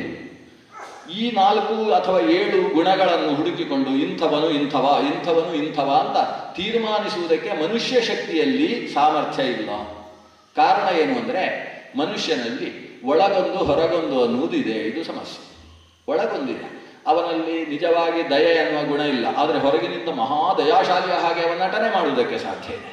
ಅದರಿಂದ ಒಳಗೆ ಮತ್ತು ಹೊರಗೆ ಏನು ಅಂತ ತೀರ್ಮಾನಿಸುವುದಕ್ಕೆ ಸಾಧ್ಯವಿಲ್ಲದೆ ಇರುವ ಈ ಮಾನುಷ ಜನ್ಮದಲ್ಲಿ ಮನುಷ್ಯ ಸುಲಭವಾಗುವ ಒಂದು ವ್ಯವಸ್ಥೆಯನ್ನು ತಾನು ಮಾಡಿಕೊಳ್ಳುವ ಅನಿವಾರ್ಯತೆ ಇರುವ ಕಾರಣದಿಂದ ಆತ ಇಂತಹ ಅಪ್ಪನ ಮಗ ಇಂಥವನಾಗ್ತಾನೆ ಅಂತ ಒಂದು ವ್ಯವಸ್ಥೆಯನ್ನು ಮಾಡಿಕೊಂಡಿದ್ದಾನೆ. ಆದ್ದರಿಂದ ಈ ಜಾತಿ ಅನ್ನುವ ವ್ಯವಸ್ಥೆ ಮನುಷ್ಯ ಮಾಡಿಕೊಂಡ ಸೌಲಭ್ಯದ ಒಂದು ಪ್ರಯೋಜಕವೇ ಹೊರತು ಅದು ವಾಸ್ತವ ಅಲ್ಲ. ಇದನ್ನು ಶ್ರೀಮನ್ ಮಧ್ವಾಚಾರ್ಯರು ತಮ್ಮ ಗೀತಾಭಾಷ್ಯದಲ್ಲಿ ಹೇಳ್ತಾರೆ. ಸ್ವಾಭಾವಿಕೋ ಬ್ರಾಹ್ಮಣಾದಿ ಶಮಾದ್ಯೈರೇವ ಭಿದ್ಯತೆ. ಸ್ವಾಭಾವಿಕವಾದ ಬ್ರಾಹ್ಮಣ್ಯ, ಕ್ಷತ್ರಿಯತ್ವ ಇವುಗಳು ಅವರಲ್ಲಿರುವ ಶಮದಮ ಮೊದಲಾದ ಗುಣಗಳಿಂದ ಭಿನ್ನವಾದದ್ದು. ವಸ್ತುತಃ ಯಾರ ಮಗ ಅನ್ನುವ ಕಾರಣದಿಂದ ಉಂಟಾಗುವಂಥದ್ದಲ್ಲ. ಅದರಿಂದ ಸ್ವಾಭಾವಿಕವಾದಂತಹ ಒಂದು ಭಾವ ಇದೆ, ಅದನ್ನೇ ವರ್ಣ ಅಂತ ಕರೆಯುವುದು. ವರ್ಣ ಅಂದರೆ ಏನು? ಕನ್ನಡದಲ್ಲಿ ವರ್ಣವನ್ನು ಬಣ್ಣ ಅಂತ ಕರೆಯುವುದು. ಅದು ವರ್ಣ ಹೋಗಿ ವರ್ಣ ಆಗಿ ಕೊನೆಗೆ ಬಣ್ಣ, ವಭಯೋರ ಅಭೇದ ಅಂತ ವಕಾರ ಬಕಾರ ಆಗ್ತದೆ. ಸಂಸ್ಕೃತದಲ್ಲಿ ವರ್ಷ ಇದ್ದದ್ದು ತುಳುವಿನಲ್ಲಿ ವರ್ಷ ಆಗೋದಿಲ್ಲ. ಅದು ವರ್ಷ ಹೋಗಿ ವರ್ಷ ಆದ ಹಾಗೆ, ವಟು ಹೋಗಿ ಬಟು ಆದ ಹಾಗೆ, ವರ್ಣ ಹೋಗಿ ಬಣ್ಣ ಅಂತ ಆಗಿದೆ. ವರ್ಣ ಅಂದರೆ ಬಣ್ಣ. ಅದು ಶುಕ್ಲವರ್ಣ, ಇದು ಶ್ವೇತವರ್ಣ, ಇದು ರಕ್ತವರ್ಣ. ವರ್ಣ ಅಂದರೆ ಬಣ್ಣ ಅಂತ ಅರ್ಥ. ಬಣ್ಣ ಅನ್ನುವುದಕ್ಕೆ ಸ್ವಭಾವ ಅನ್ನುವುದು ಒಂದು ಅರ್ಥ. ಅವನು ಏನು ಅಂತ ನಾವೇನು ತಿಳ್ಕೊಂಡಿದ್ವಲ್ಲ, ನಿಜ ಅದಲ್ಲ. ಇವತ್ತು ಅವನ ಬಣ್ಣ ಬಯಲಾಯಿತು ನೋಡು ಅಂತ ನಾವು ಮಾತಾಡ್ತೇವೆ. ಬಣ್ಣ ಬಯಲಾಯಿತು ಅಂದರೆ ಏನು? ಬಣ್ಣ ಬಯಲಾಗುವುದಾದರೆ ಅವರ ಸ್ವಭಾವ ವ್ಯಕ್ತವಾಗುವುದು ಅಂತ ಅರ್ಥ. ಅಂದರೆ ವರ್ಣ ಅಂದರೆ ಸ್ವಭಾವ. ಚಾತುರ್ವರ್ಣ್ಯ ಅನ್ನೋದು ಸ್ವಭಾವವನ್ನು ಅನುಸರಿಸಿಕೊಂಡು ಬಂದಿರತಕ್ಕಂತಹ ಶಬ್ದ ಇದೆ. ಅದನ್ನಿಟ್ಟುಕೊಂಡು ವ್ಯವಹಾರ. ಆದರೆ ಮನುಷ್ಯನ ಅನಿವಾರ್ಯತೆಗೆ ಮನುಷ್ಯನಿಂದ ಜಾತಿ ಅನ್ನುವ ವ್ಯವಸ್ಥೆ ನಿರ್ಮಿತವಾಗಿದೆ. ನಹುಷ ಬಿಡೋದಿಲ್ಲ. ಅವ್ರು ಕೇಳ್ತಾನೆ, ಜಾತಿ ಹಾಗಾದರೆ ಮನುಷ್ಯರ ನಿರ್ಮಾಣ ಅಂತ ಆದರೆ ಅದಕ್ಕೆ ನೀವು ಯಾಕೆ ಬೆಲೆ ಕೊಡ್ತೀರಿ? ದಾನ ಧರ್ಮಾದಿಗಳ ವಿಷಯದಲ್ಲಿ, ಯಜ್ಞಾದಿಗಳ ಕರ್ಮದಲ್ಲಿ, ಭಗವದ್ ಆರಾಧನೆ ಮೊದಲಾದ ವಿಷಯದಲ್ಲಿ ಇಂಥವರೇ ನಿಮಗೆ ಉಪದೇಶ ಮಾಡಬೇಕು, ಗುರುಕುಲದಲ್ಲಿ ಇಂಥವರೇ ವಾಸ ಮಾಡಬೇಕು. ಈ ವ್ಯವಸ್ಥೆಗಳೆಲ್ಲ ಯಾಕೆ? ಸ್ವಭಾವವನ್ನು ಅನುಸರಿಸಿ ಅಂತಾದರೆ ಇದನ್ನು ನೀವು ಧಿಕ್ಕರಿಸಬೇಕಲ್ಲ. ಆಗ ಧರ್ಮದ ಹೇಳ್ತಾನೆ, 2 ಅಂಶಗಳಿದ್ದಾವೆ ಇದರಲ್ಲಿ. ಸ್ವಾಭಾವಿಕವಾಗಿರುವ ಗುಣಧರ್ಮಗಳನ್ನಿಟ್ಟುಕೊಂಡೇ ವರ್ಣದ ವ್ಯವಸ್ಥೆಯನ್ನು ಮಾಡಬೇಕು. ಆದರೆ ವರ್ಣದ ವ್ಯವಸ್ಥೆಯಲ್ಲಿ ಸ್ವಭಾವ ಗೊತ್ತಾಗದೇ ಇರುವುದರಿಂದ ಜಾತಿ ಬಂದಿದೆ. ಜಾತಿ ಬಂದ ಮೇಲೆ ಆ ಜಾತಿಗೆ ಸಂಬಂಧಪಟ್ಟ ಸಂಸ್ಕಾರಗಳು ಶಾಸ್ತ್ರವಿಹಿತವಾಗಿದ್ದಾವೆ. ಗರ್ಭದಿಂದ ಹೊರಬಂದಂತಹ ಮಗುವಿಗೆ ನಾಳೀಕರ್ತನ ಆಗುವುದರ ಒಳಗಾಗಿ, ಅರ್ಥಾತ್ ತಾಯಿ ಮತ್ತು ಮಗುವಿಗೆ ಆಹಾರದ ಸಂಬಂಧ, ಉಸಿರಿನ ಸಂಬಂಧವನ್ನು ಜೋಡಿಸಿದ್ದಂತಹ ಕರುಳು ಮತ್ತು ಆ ಮಗುವಿನ ನಾಭಿ, ಹೊಕ್ಕಳು, ಅದಕ್ಕಿರುವ ಬಳ್ಳಿ, ಹೊಕ್ಕಳ ಬಳ್ಳಿ, ಅದನ್ನು ಕತ್ತರಿಸುವುದರ ಒಳಗಾಗಿ ಜಾತಕರ್ಮ ಅನ್ನುವ ಸಂಸ್ಕಾರವನ್ನು ನಡೆಸಿದೆ. ಆ ಜಾತಕರ್ಮ ಅನ್ನುವ ಸಂಸ್ಕಾರದ ವಿಧಾನ ಅದು ವಿಪ್ರ, ಕ್ಷತ್ರಿಯ, ವೈಶ್ಯ, ಶೂದ್ರ ಅನ್ನುವ 4 ಪ್ರಭೇದಗಳಿಗೆ ಭಿನ್ನವಾಗಿದ್ದಾವೆ. ಕೆಲವೊಂದು ವೈದಿಕ ಸಂಸ್ಕಾರವಿರುತ್ತದೆ, ಕೆಲವೊಂದು ಅವೈದಿಕ ಸಂಸ್ಕಾರವಿರುತ್ತದೆ. ಶ್ರೌತ ಸಂಸ್ಕಾರ, ಸ್ಮಾರ್ತ ಸಂಸ್ಕಾರ ಅಂತ ಈ ಸಂಸ್ಕರಣಗಳಲ್ಲಿ ವ್ಯತ್ಯಾಸಗಳಿದ್ದಾವೆ. ಆ ಸಂಸ್ಕರಣವನ್ನು ಅನುಸರಿಸಿ ಆ ವ್ಯಕ್ತಿತ್ವ ಅದಕ್ಕೆ ಜಾತಿ ಅನ್ನುವ ಜೊತೆಗೆ ವರ್ಣ ಅನ್ನುವುದು ಅಂಟುತ್ತೆ. ಜಾತಿ ಅಂತ ಸ್ವೀಕಾರ ಮಾಡಿದ ಕಾರಣದಿಂದ ಬಾಲ್ಯದಲ್ಲಿ ನಡೆಸುವಂತಹ ಉಪನಯನ ಪರ್ಯಂತವಾದ ಸಂಸ್ಕಾರಗಳಿಂದ ಯಾವಾಗ ಉಪನೀತತ್ವ ಅನ್ನುವ ಒಂದು ಸಂಸ್ಕಾರ ನಡೆಯುತ್ತೋ ಅವತ್ತಿನಿಂದ ಆ ವ್ಯಕ್ತಿಗೆ 2ನೇ ತಾಯಿ, 2ನೇ ತಂದೆ, ಸವಿತ್ರ ಅಥವಾ ಆಚಾರ್ಯ, ಅವನಿಗೆ ಉಪದೇಶ ಮಾಡಿದ ಗುರು ತಂದೆಯ ಸ್ಥಾನದಲ್ಲಿ ಬಂದು, ಉಪದಿಷ್ಟವಾದ ಸಾವಿತ್ರಿ ಅಥವಾ ವೇದ ಅನ್ನುವುದು ತಾಯಿಯ ಸ್ಥಾನದಲ್ಲಿ ಬರುವುದರಿಂದ ಆ ವ್ಯಕ್ತಿತ್ವಕ್ಕೆ ಆಗ ಬ್ರಾಹ್ಮಣ್ಯ ಅಂಟುತ್ತೆ. ಸ್ವಭಾವದಲ್ಲಿ ಇರ್ಲಿ ಬಿಡ್ಲಿ, ಸ್ವಭಾವ ಬಿಟ್ಟದ್ದು ಕೂಡ ಆ ಮಾಡಿದ ಕರ್ಮದಿಂದ ಅಂಟುತ್ತೆ. ಆದ್ರಿಂದ ಅವತ್ತವ ಬ್ರಾಹ್ಮಣ ಅಂತ ಕರೆಸಿಕೊಳ್ತಾನೆ. ಜನ್ಮನ ಜಾಯತೆ ಜಂತು ಸಂಸ್ಕಾರಿ ದ್ವಿಜ ಉಚ್ಯತೆ. ಹುಟ್ಟಿದ ವ್ಯಕ್ತಿಗೆ ಜಂತು ಅಂತ ಹೆಸರು. ಜನನಶೀಲವಾದದ್ದೆಲ್ಲ ಜಂತು. ಆದರೆ ನಂತರ ನಡೆಸುವ ಸಂಸ್ಕಾರಗಳ ಕಾರಣದಿಂದ ಅದಕ್ಕೆ ವಿಪ್ರತ್ವವೋ ಕ್ಷಾತ್ರತ್ವವೋ ಅದರಲ್ಲಿ ಸೇರಿಕೊಳ್ಳುತ್ತದೆ. ಆ ನಿಟ್ಟಿನಿಂದ ಲೋಕ ವ್ಯವಹಾರ ಇದೆ. ಈ ವ್ಯವಹಾರವನ್ನು ನಾವು ಧಿಕ್ಕರಿಸಿ ನಡೆದ ಪಕ್ಷದಲ್ಲಿ ಆವಾಗ ಮೂಲ ವರ್ಣವನ್ನು ಅರ್ಥ ಮಾಡಿಕೊಳ್ಳಲಾಗದೆ ಪರಸ್ಪರ ಸಾಂಕರ್ಯವೇ ಹುಟ್ಟುತ್ತೆ.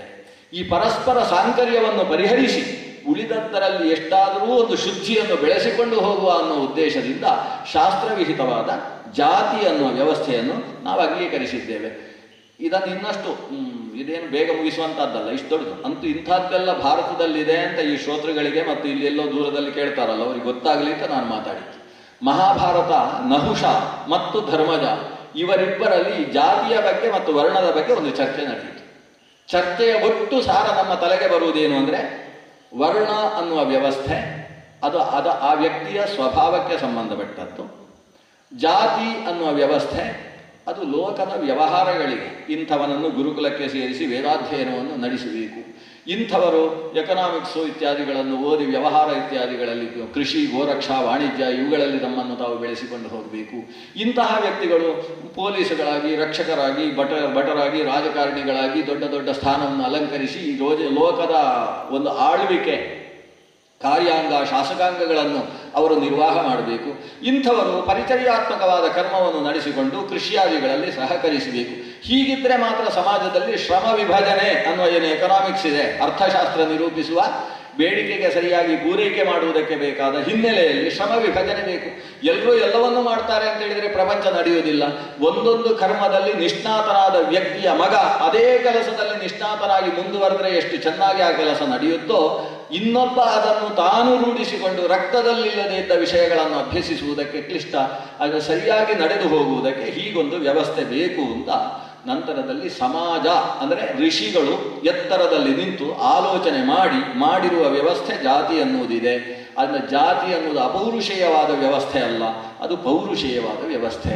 ಅದರಲ್ಲಿ ಕೆಲವೊಂದು ವ್ಯತ್ಯಾಸಗಳನ್ನು ಪ್ರೀತಿಯಿಂದ, ಸ್ನೇಹದಿಂದ, ಅವರವರ ವ್ಯಕ್ತಿತ್ವದ ಪರಿಜ್ಞಾನಗಳಿಂದ ಮಾಡಿಕೊಳ್ಳುವುದಕ್ಕೆ ಅವಕಾಶ ಇದೆ. ಇವೆಲ್ಲ ಈ ನಹುಷ ಮತ್ತು ಧರ್ಮಜನ ಪರಸ್ಪರ ಚರ್ಚೆಯಿಂದ ನಮಗೆ ಅರ್ಥವಾಗತಕ್ಕಂತಹ ವಿಷಯಗಳು. ಇಷ್ಟೆಲ್ಲ ಮಾತಾಡ್ತಾ ಇದ್ದ ಆ ಸರ್ಪದ ಮುಖವನ್ನು ನೋಡ್ತಾ ಇದ್ದಾನೆ. ಭೀಮಸೇನ ಬಿಡಿಸಿಕೊಂಡಾಗಿದೆ, ಆದರೆ ಭೀಮಸೇನ ಹೊರಗೆ ಬರುವುದಿಲ್ಲ. ಯಾಕಂದರೆ ಸರ್ಪದ ಕೈಯಲ್ಲಿ ಸಿಕ್ಕಿ ಹಾಕಿಕೊಂಡು ನನ್ನನ್ನು ಬಿಟ್ಟಿದ್ದೇನೆ ಅಂತ ಗೊತ್ತಿಲ್ಲದೆ ಸರ್ಪ ತನ್ನಯೇ ಆಗಿ ಹೋಗಿದೆ. ಅದರಿಂದ ಅದು ಹೇಳಬೇಕು ನೀನು ಹೋಗು ಅಂತ. ಅಲ್ಲಿ ತನಕ ಭೀಮಸೇನ ಅಲ್ಲಿಂದ ಕದಲುವುದಿಲ್ಲ. ಅದು ಸಿಕ್ಕಿ ಹಾಕಿಕೊಂಡು ಸರ್ಪದ ಶರೀರ ಅಂದರೆ ತಂಪಾದ ಶರೀರದ ಜೊತೆಗೆ ಒಂದು AC ರೂಮಲ್ಲಿದ್ದ ಹಾಗೆ ಆಗಿದೆ ಅವನಿಗೆ. ಭೀಮಸೇನ ಖುಷಿಯಾಗಿದ್ದಾನೆ ಅದರಲ್ಲಿ. ಇವರು ಚರ್ಚೆ ಮಾಡ್ತಾ ಇದ್ದಾರೆ. ಧರ್ಮರಾಜ ಕೇಳ್ತಾನೆ, ಇಷ್ಟು ಹೊತ್ತು ನಿನಗೆ ಪ್ರಶ್ನೆ ಕೇಳಿ, ಈಗ ಇನ್ನೊಂದು ಪ್ರಶ್ನೆ ನಿಂದಿದೆಯೋ ಅಥವಾ ನಾನು ಪ್ರಶ್ನಿಸಬಹುದು ಅಂತ ಧರ್ಮಜ ಕೇಳ್ತಾನೆ. ಆ ಸರ್ಪ ಹೇಳಿತು, ನಿನ್ನ ಉತ್ತರದಿಂದ, ಅದಕ್ಕಿಂತ ಮುಖ್ಯವಾಗಿ ನಿನ್ನ ಜೊತೆಗೆ ನಡೆಸಿದ ಸಂಭಾಷಣೆಯಿಂದ ನನಗೆ ತೃಪ್ತಿಯಾಗಿದೆ. ನಿನ್ನಂಥ ವ್ಯಕ್ತಿಯನ್ನು ನಾನು 3 ಯುಗಗಳಿಂದ ಇಲ್ಲಿ ಕಾಯ್ತಾ ಇದ್ದೇನೆ, ಸಿಗಲಿಲ್ಲ ನನಗೆ ಇಲ್ಲಿ ತನಕ. ಇದು 28ನೆಯ ದ್ವಾಪರದಲ್ಲಿ ನಾವಿದ್ದೇವೆ. ಈ 28ನೆಯ ದ್ವಾಪರದಲ್ಲಿ ನೀನು ಇವತ್ತು ಸಿಕ್ಕಿದಿ. ನಾನು ಅದೃಷ್ಟ ಇದು.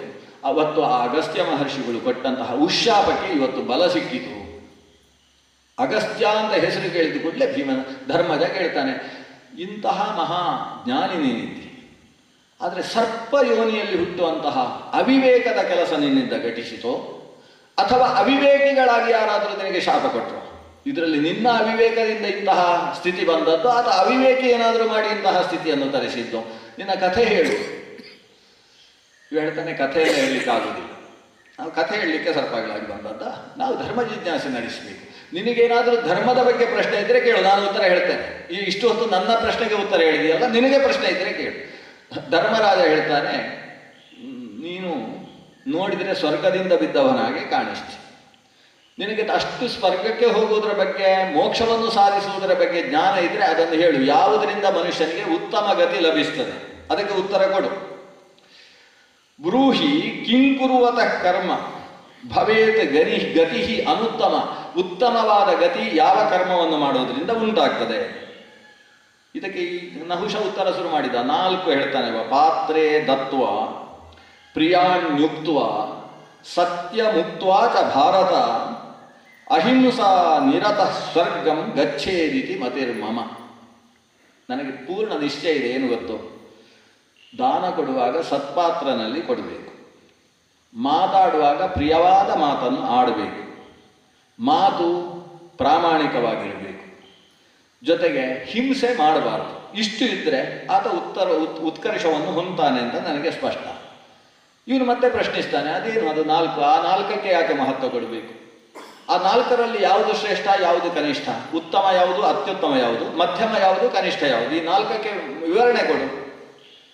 ನಹುಷ ಹೇಳ್ತಾನೆ, 4 ಕೂಡ ಉತ್ತಮ.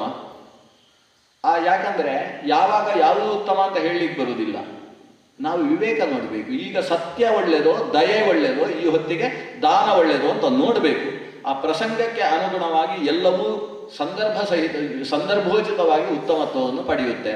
ಇದನ್ನು ಬಿಡಿಸ್ತಾ ಹೋದರೆ ಭಾರಿ ವಿಚಿತ್ರವಾದ ವಿಷಯಗಳೆಲ್ಲ ತೆರೆದುಕೊಳ್ತವೆ. ವ್ಯಾಖ್ಯಾನಕಾರರು ಆ ವಿಷಯಗಳನ್ನು ಉಲ್ಲೇಖ ಮಾಡ್ತಾರೆ.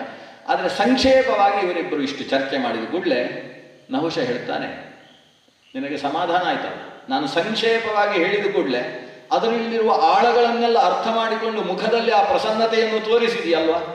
ಹೌದು, ನಹುಷ ಹೇಳಿದ್ದು ಸರಿ ಅಂತ ನಿನ್ನ ಮನಸ್ಸು ಒಪ್ಪಿತಲ್ವಾ? ಅಷ್ಟಕ್ಕೆ ನನಗೆ ತುಷ್ಟಿಯಾಗಿದೆ. ಈಗ ನಾನು ಹೇಳ್ತೇನೆ ಕೇಳು. ಭೀಮಸೇನನನ್ನು ಬಿಟ್ಟಿದ್ದೇನೆ. ನಾನು ಯಾರು ಅಂತ ಹೀಗೆ ಹೇಳ್ತೇನೆ. ಭೀಮಸೇನನನ್ನು ಬಿಟ್ಟಂತಹ ಆ ಸರ್ಪ ಹೇಳುತ್ತೆ, ನಾನು ಒಂದು ತಪ್ಪು ಮಾಡಿ ಇಲ್ಲಿಗೆ ಬಂದೆ. ನಿಮ್ಮ ವಂಶದ ಹಿರಿಯ ನಹುಷ, ಆದರೆ ನನ್ನನ್ನು ದೇವಲೋಕದ ಸಿಂಹಾಸನದಲ್ಲಿ ಆ ಕಾಲದಲ್ಲಿ ಕೂಡಿಸಿದ್ರು. ಕಾರಣ ಏನು? ಆ ಸ್ಥಾನ ಬರಿದಾಗಿ ಹೋಗಿತ್ತು. ದೇವಲೋಕದ ಇಂದ್ರನಾದಂತಹ ಪುರಂದರ ವೃತ್ರಾಸುರನನ್ನು ಸಂಹಾರ ಮಾಡಿದ ಲೋಕಕ್ಷೇಮಕ್ಕೋಸ್ಕರ. ಆದರೆ ವೃತ್ರ ಯಜ್ಞದಿಂದ ಆವಿರ್ಭವಿಸಿದ ಬ್ರಾಹ್ಮಣ್ಯವನ್ನು ಹೊತ್ತಂತಹ ವ್ಯಕ್ತಿ. ಅದರಿಂದ ಬ್ರಹ್ಮ ರಾಕ್ಷಸ.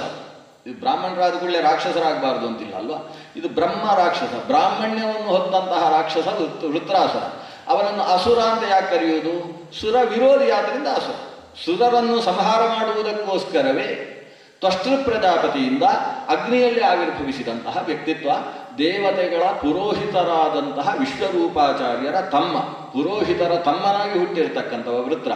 ಅಂತಹ ವೃತ್ರನನ್ನು ಈತ ದಧೀಚಿಯ ಅಸ್ಥಿಯಿಂದ ನಿರ್ಮಾಣಗೊಳಿಸಿದಂತಹ ವಜ್ರಾಯುಧವನ್ನು ಝಳಪಿಸಿ ಅವನ ಹೊಟ್ಟೆಯ ಒಳಗೆ ಹೋಗಿ ಕರುಳನ್ನು ಸೀಳಿಕೊಂಡು ಸಂಹಾರ ಮಾಡಿದ್ದಾನೆ. ವೃತ್ರಾಸುರನ ಸಂಹಾರದ ಕಾರಣದಿಂದ ಆತನಿಗೆ ಬ್ರಹ್ಮಹತ್ಯೆ ಆವರಿಸಿತ್ತು. ಆವರಿಸಿದ ಬ್ರಹ್ಮಹತ್ಯೆಯನ್ನು ಆತ ದೂರೀಕರಿಸುವುದಕ್ಕೆ ಪ್ರಯತ್ನಿಸಿದ. ಆದರೆ ಈ ಹಿಂದೆಯೇ ವಿಶ್ವರೂಪಾಚಾರ್ಯರನ್ನು ಕೊಂದದ್ದರಿಂದ ಬಂದಿದ್ದಂತಹ ಹತ್ಯೆ, ಅದನ್ನು ಹಂಚಿ ಈತ ರಕ್ಷಣೆಯನ್ನು ಪಡೆದಿದ್ದವ. 2ನೇ ಬಾರಿ ಬಂದಂತಹ ಹತ್ಯಾದೋಷದಿಂದಾಗಿ ನಿರ್ವಿಣ್ಣನಾದ. ಆತ ಮಾನಸ ಸರೋವರವನ್ನು ಪ್ರವೇಶಿಸಿದ. ಮಾನಸ ಸರೋವರದಲ್ಲಿ ಒಂದು ಕಮಲದ ಬಿಸಗ್ರಂಥಿ, ಕಮಲದ ದಂಟು. ಆ ದಂಟಿನ ಒಳಗೆ ಹೋಗಿ ಇಂದ್ರ ಪೂರ್ವಾಭಿಮುಖವಾಗಿ ಅಲ್ಲಿ ಕೈ ಮುಗಿದು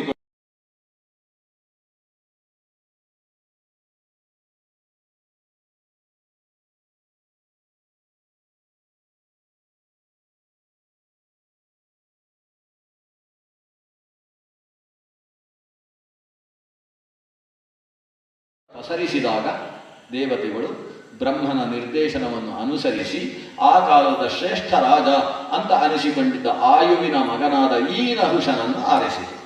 ಇವನನ್ನು ಸಿಂಹಾಸನದಲ್ಲಿ ಕೂಡಿಸಿ. ನಾನಾಗ ಪ್ರಶ್ನಿಸಿದ್ದೆ, ಅಗ್ನಿ ಇದ್ದಾನೆ, ಯಮ ಇದ್ದಾನೆ, ಅನೇಕರಿದ್ದಾರೆ, ಯಾರನ್ನಾದರೂ ಇಂದ್ರ ಸ್ಥಾನದಲ್ಲಿ ಕೂಡಿಸಬಹುದಲ್ಲ? ಅದಕ್ಕೆ ದೇವತೆಗಳು ಹೇಳಿದ್ದೇನು, ಅವರು ಈಗಾಗಲೇ ಒಂದೊಂದು ಸ್ಥಾನದಲ್ಲಿ ನಿಯುಕ್ತರಾದವರು. ತಮ್ಮ ಸ್ಥಾನವನ್ನು ಬಿಟ್ಟು ಇನ್ನೊಂದು ಸ್ಥಾನವನ್ನು ಅಲಂಕರಿಸುವುದಕ್ಕೆ ಅವರು ಇಚ್ಛೆ ಪಡುವುದಿಲ್ಲ. ಅಲ್ಲದೆ ದೇವೇಂದ್ರನ ಸ್ಥಾನ ಶಾಶ್ವತವಾಗಿ ಬರಿದಾದದ್ದಲ್ಲ, ಅಲ್ಪಕಾಲಿಕ. ಅಲ್ಪಕಾಲಿಕವಾದಂತಹ ಆ ಸ್ಥಾನಕ್ಕೆ ಮನುಷ್ಯೋತ್ತಮನನ್ನು ಕೂಡಿಸಬೇಕು. ನಹುಷ ಹೇಳ್ತಾನೆ, ನನಗೆ ನಿಮ್ಮನ್ನೆಲ್ಲ ಆಳುವ ಶಕ್ತಿ ಇಲ್ಲ. ಆಳುವ ಶಕ್ತಿ ಇಲ್ಲದೆ ಹೋದರೆ ನಾವು ಕೊಡ್ತೇವೆ ಅಂತ ಅವರು ಹೇಳಿದರು. ಆ ಕಾರಣದಿಂದ ನಾನಲ್ಲಿ ಹೋದೆ. ಪ್ರತಿಯೊಬ್ಬ ದೇವತೆಯೂ ಕೂಡ ತನ್ನ ಶಕ್ತಿಯನ್ನು ನನ್ನಲ್ಲಿ ತುಂಬಿಸಿದರು. ಅಲ್ಲದೆ ನನಗೊಂದು ವರವನ್ನು ಕೊಟ್ಟರು, ನೀನು ಯಾರನ್ನು ದೃಷ್ಟಿಸ್ತೀಯೋ ಅವರ ಸತ್ವ ನಿನ್ನಲ್ಲಿ ಸೇರಲಿ ಅಂತ ಒಂದು ವರವನ್ನು ಕೊಟ್ಟರು. ಹಾಗಾಗಿ ನಾನು ಯಾರನ್ನು ನೋಡ್ತೇನೆ ಅವರ ಶಕ್ತಿ ನನಗೆ ಸೇರುತ್ತೆ. ನಿಮ್ಮ ಮಹಾಬಲಶಾಲಿ ನಾಗಾಯುತ ಬಲ ಅಂತ ಕರೆಸಿಕೊಂಡಂತಹ ಈ ಭೀಮನು ಕೂಡ ಯಾಕೆ ನಿರ್ವಿಣ್ಣನಾದ? ಇಷ್ಟೇ ದೇವತೆಗಳ ವರ. ನೋಡಿದರೆ ಸಾಕು ಅವರ ಶಕ್ತಿ ನನ್ನಲ್ಲಿ ತುಂಬಿಕೊಳ್ತದೆ. ಆದ್ದರಿಂದ ಶಕ್ತಿ ಸಂಪನ್ನನಾದಂತಹ ನಾನು ಆ ಹೊತ್ತಿಗೆ ಆಲೋಚಿಸಿದ್ದು, ದೇವಲೋಕದ ಎಲ್ಲ ಸೌಭಾಗ್ಯ ನನ್ನಲ್ಲಿದೆ, ಆದರೆ ದೇವರಾಜನ ಪತ್ನಿ ಅಂತ ಕರೆಸಿಕೊಂಡ ಶಚಿ ಒಬ್ಬಳು ನನ್ನ ಸಿಂಹಾಸನದಲ್ಲಿ ಇಲ್ಲ ಅಂತ ನನಗೆ ಅನಿಸಿತು. ಹಾಗಾಗಿ ಶಚೀದೇವಿಯನ್ನು ನಾನು ಹೋಗಿ ಭೇಟಿಯಾಗಿ ನನ್ನ ಸಿಂಹಾಸನಕ್ಕೆ ಅರ್ಧಾಸನವನ್ನು ಸ್ವೀಕರಿಸುವುದಕ್ಕೋಸ್ಕರ ಆಹ್ವಾನಿಸಿದೆ. ಅಲ್ಲಿಂದ ನನ್ನ ಸಮಸ್ಯೆಗಳು ಆರಂಭವಾದದ್ದು. ಶಚೀದೇವಿ ಹೇಳಿದ್ದೇನು ಗೊತ್ತೋ, ನೀನು ಸಪ್ತಋಷಿಗಳನ್ನು ನಿನ್ನ ಶಿಬಿಕೆಯನ್ನು ಹೊರಿಸಿಕೊಂಡು ಬರಬೇಕು. ಸಪ್ತಋಷಿಗಳು ನಿನ್ನ ಶಿಬಿಕೆ ಅಂದರೆ ಪಲ್ಲಕ್ಕಿಯನ್ನು ಅವರು ಹೊರಬೇಕು. ನೀನು ಅದರಲ್ಲಿ ಕೂತುಕೊಂಡು ಮೆರವಣಿಗೆಯಲ್ಲಿ ಬಂದಿಂತಾದರೆ, ಒಂದು ದಿಬ್ಬಣ ಬಂದರೆ ನಾನು ನಿನ್ನನ್ನು ಸ್ವೀಕರಿಸುವುದಕ್ಕೆ ಸಿದ್ಧ. ಇದು ಶಚಿಗೆ ಈ ಉಪಾಯ ಹೇಳಿಕೊಟ್ಟವರು ಯಾರು? ಸಾಕ್ಷಾತ್ ಇಂದ್ರ. ಶಚೀದೇವಿ ಈ ಪ್ರಸಂಗವನ್ನು ಹೇಗಾದರೂ ತಪ್ಪಿಸಿಕೊಳ್ಬೇಕು. ಯಾಕಂದ್ರೆ ಆಕೆ ಪುರಂದರನ ನಿಯತ ಪತ್ನಿ. ನಿಯತ ಪತ್ನಿ ಭಾವ ಇದ್ದಲ್ಲಿ ಇನ್ನೊಬ್ಬರನ್ನು ಸೇರುವುದಕ್ಕೆ ಅವಕಾಶ ಇಲ್ಲ. ಆದ್ರಿಂದ ಆಕೆ ನಿರಂತರವಾಗಿ ದುರ್ಗೆಯನ್ನು ಆರಾಧನೆ ಮಾಡ್ತಾಳೆ. ಶಚೀದೇವಿ ನಡೆಸಿದಂತಹ ಸರ್ವಮಂಗಲೆಯ ಆರಾಧನೆಯ ಕಾರಣದಿಂದಾಗಿ ಆ ದೇವಿ ಆಕೆಯನ್ನು ಉಪಶ್ರುತಿಯ ಮೂಲಕ ಅಲ್ಲಿಂದ ಉತ್ತರದ ಎತ್ತರದಲ್ಲಿರತಕ್ಕಂತಹ ಮಾನಸ ಸರೋವರಕ್ಕೆ ಕರೆದುಕೊಂಡು ಹೋಗ್ತಾಳೆ. ಅಲ್ಲಿ ಹೋಗಿ ಇಂದ್ರನ ಜೊತೆಗೆ ಸಂಭಾಷಣೆ ಮಾಡಿ ಇಂದ್ರ ಹೇಳಿಕೊಟ್ಟ ಉಪಾಯವನ್ನು ಇಲ್ಲಿ ಇವನಿಗೆ ನಹುಷನಿಗೆ ಹೇಳಿದ್ದಾರೆ. ಸಪ್ತಋಷಿಗಳು ಶಿಬಿಕೆಯನ್ನು ಹೊತ್ತರಂತೆ. ಅವತ್ತಿನ ಸಪ್ತಋಷಿಗಳು ಅಂತ ಹೇಳಿದ್ರೆ ಅದರಲ್ಲಿ ಕೊನೆಯವ ಅಗಸ್ತ್ಯರೂ ಕೂಡ ಹೊತ್ತುಕೊಂಡು ಬರ್ತಾ ಇದ್ದಾರೆ.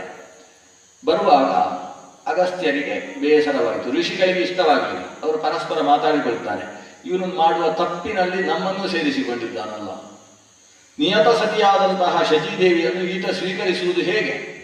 ಯಾರಾದರೂ ಇವನ ಹತ್ರ ಪ್ರಶ್ನೆ ಮಾಡಬೇಕು. ಆಗ ಮುಂದೆ ಇದ್ದಂತಹ ಅಗಸ್ತ್ಯರು ಪ್ರಶ್ನಿಸಿದರು. ಅವರು ಕೇಳ್ತಾರೆ, ಮಹೇಂದ್ರ ಅಂತ ಸಂಬೋಧನೆ ಮಾಡ್ತಾರೆ. ಯಾಕಂದ್ರೆ ನಹುಷ ಈಗ ಇಂದ್ರ ಸ್ಥಾನದಲ್ಲಿದ್ದಾನೆ. ಮಹೇಂದ್ರ, ವೇದವು ಪ್ರಮಾಣವೋ ಅಪ್ರಮಾಣವೋ ಅಂತ ಪ್ರಶ್ನೆ ಮಾಡ್ತಾರೆ.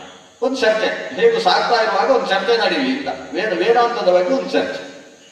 ಒಳಗಿದ್ದ ದೇವೇಂದ್ರ ಯೋಚನೆ ಮಾಡ್ತಾರೆ, ಏನು ಹೇಳಬೇಕು, ಇವರು ಯಾಕೆ ಪ್ರಶ್ನಿಸ್ತಾ ಇದ್ದಾರೆ? ವೇದವನ್ನು ಪ್ರಮಾಣ ಅಂತ ಹೇಳಿದ್ರೆ ಮತ್ತೆ ಪ್ರಶ್ನೆ ಮಾಡ್ತಾರೆ. ಪರಸತಿಯನ್ನು ಸೇರಬಾರದು ಅಂತ ವೇದ ಹೇಳ್ತಾ ಇದೆ, ಅಂತಲ್ಲಿ ನೀನು ಪ್ರಮಾಣವಾದ ವೇದ ವಿರುದ್ಧವಾದ ಕೆಲಸ ಹೇಗೆ ಮಾಡ್ತೀವಿ ಅಂತ ಪ್ರಶ್ನಿಸ್ತಾರೆ. ಆದ್ರಿಂದಾಗಿ ಇವರಿಗೆ ವೇದ ಅಪ್ರಮಾಣ ಅಂತ ಹೇಳಿ ಅಲ್ಲೇ ಬಾಯಿ ಮುಚ್ಚಿಸುವುದು ಅಂತ ಹೇಳಿ ವೇದ ಅಪ್ರಮಾಣ ಅಂತ ಹೇಳಿದಂತೆ ಒಳಗಿದ್ದ ದೇವೇಂದ್ರ. ಅಪ್ರಮಾಣ ವೇದ ಅಂತ ಕೇಳಿದಾಗ ವೇದದ ಪ್ರಾಮಾಣ್ಯದ ಸಮರ್ಥನೆಯನ್ನು ಅಗಸ್ತ್ಯ ಮಾಡುವುದಕ್ಕೆ ಶುರು ಮಾಡಿದ. ಅಪೌರುಷೇಯವಾದ ವೇದ ಹೇಗೆ ಪ್ರಮಾಣ ಅನ್ನೋದರ ನಿರೂಪಣೆ ನಡೆಯಿತು. ಇದನ್ನು ಕೇಳ್ತಾ ಇದ್ದ ಹಾಗೆ ಇಂದ್ರನಿಗೆ ಕಿರಿಕಿರಿ ಆಯಿತು. ಬೇಗ ಇವರು ಮಾತಾಡ್ತಾ ಮೆಲ್ಲ ಸಾಕ್ತಾರೆ. ಜೊತೆಗೆ ಅಗಸ್ತ್ಯರ ಹೆಜ್ಜೆ ಸ್ವಲ್ಪ ಚಿಕ್ಕದು, ಅವರ ಹೆಜ್ಜೆ ಅವರು ಶರೀರದಲ್ಲೂ ಸ್ವಲ್ಪ ಗಿಡ್ಡ ಆದದ್ರಿಂದ ಅವರು ನಡೆಯುವುದು ಮೆಲ್ಲ ಮೆಲ್ಲ. ಇವರಿಗೆ ಆದಷ್ಟು ಬೇಗ ಶಚಿಯ ಅರಮನೆಯನ್ನು ಸೇರಬೇಕು ಅಂತುಂಟು. ಇದರ ಜೊತೆಗೆ ಇವರ ಪಟ್ಟಾಂಗ ಬೇರೆ, ಪಟ್ಟಾಂಗದಿಂದಾಗಿ ಇನ್ನಷ್ಟು ನಿಧಾನ ಆಗ್ತದೆ. ಒಳಗಿದ್ದಂತಹ ಈ ನಹುಷನಿಗೆ ಸಿಟ್ಟು ಬಂದಂತೆ. ಸಿಟ್ಟು ಬಂದು, ವೇದ ಪ್ರಮಾಣವೋ ಅಪ್ರಮಾಣವೋ ಎಲ್ಲ ನಾಳೆ ನೋಡೋಣ, ಇವತ್ತು ಅದನ್ನು ಇಲ್ಲಿಗೆ ನಿಲ್ಲಿಸು, ಬೇಗ ಸಾಗು ಅಂತ. ಬೇಗ ಸಾಗು ಅಂತ ಹೇಳಿದಾಗ ಇವರು ಬಿಡ್ತಾ ಇಲ್ಲ. ಅಗಸ್ತ್ಯ ಮಹರ್ಷಿ, ಅಲ್ಲ, ನಂದು ಅರ್ಧದಲ್ಲಿದೆ, ನಾನು ಹೇಳುವುದನ್ನು ಹೇಳ್ತೇನೆ, ಆಮೇಲೆ ಉತ್ತರವನ್ನು ಆಲೋಚನೆ ಮಾಡಿ ನಾಳೆ ಉತ್ತರ ಕೊಡುವಂತೆ. ಈಗ ಹೇಳುವುದು ನಾನು ಮುಗಿಸಿಯೇ ಸಿದ್ಧ.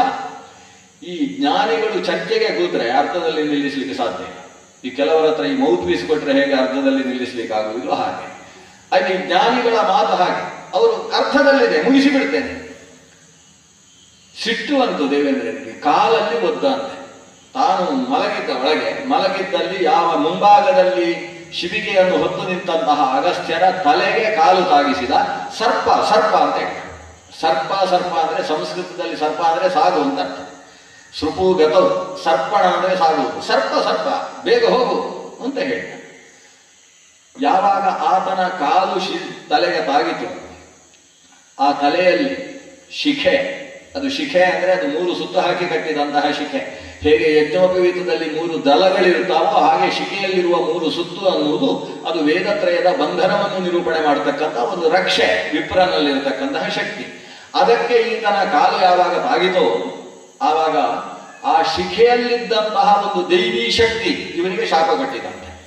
ಇದೆಲ್ಲ ಅದ್ಭುತ. ಅದೃಶ್ಯ ಶಾಪ ಅಂತ, ಇವನ ಕಣ್ಣಿಗೆ ಕಾಣದೇ ಇದ್ದಂತಹ ಶಕ್ತಿ ಅಲ್ಲಿಂದ ಶಾಪ ಕೊಟ್ಟಿತು. ನಾವು ಸಾಮಾನ್ಯವಾಗಿ ಅಗಸ್ತ್ಯನೇ ಶಾಪ ಕೊಟ್ಟರು ಅಂತ ನೋಡಿದ ಹಾಗಿದೆ ಈ ಮಹಾಭಾರತದಲ್ಲಿ.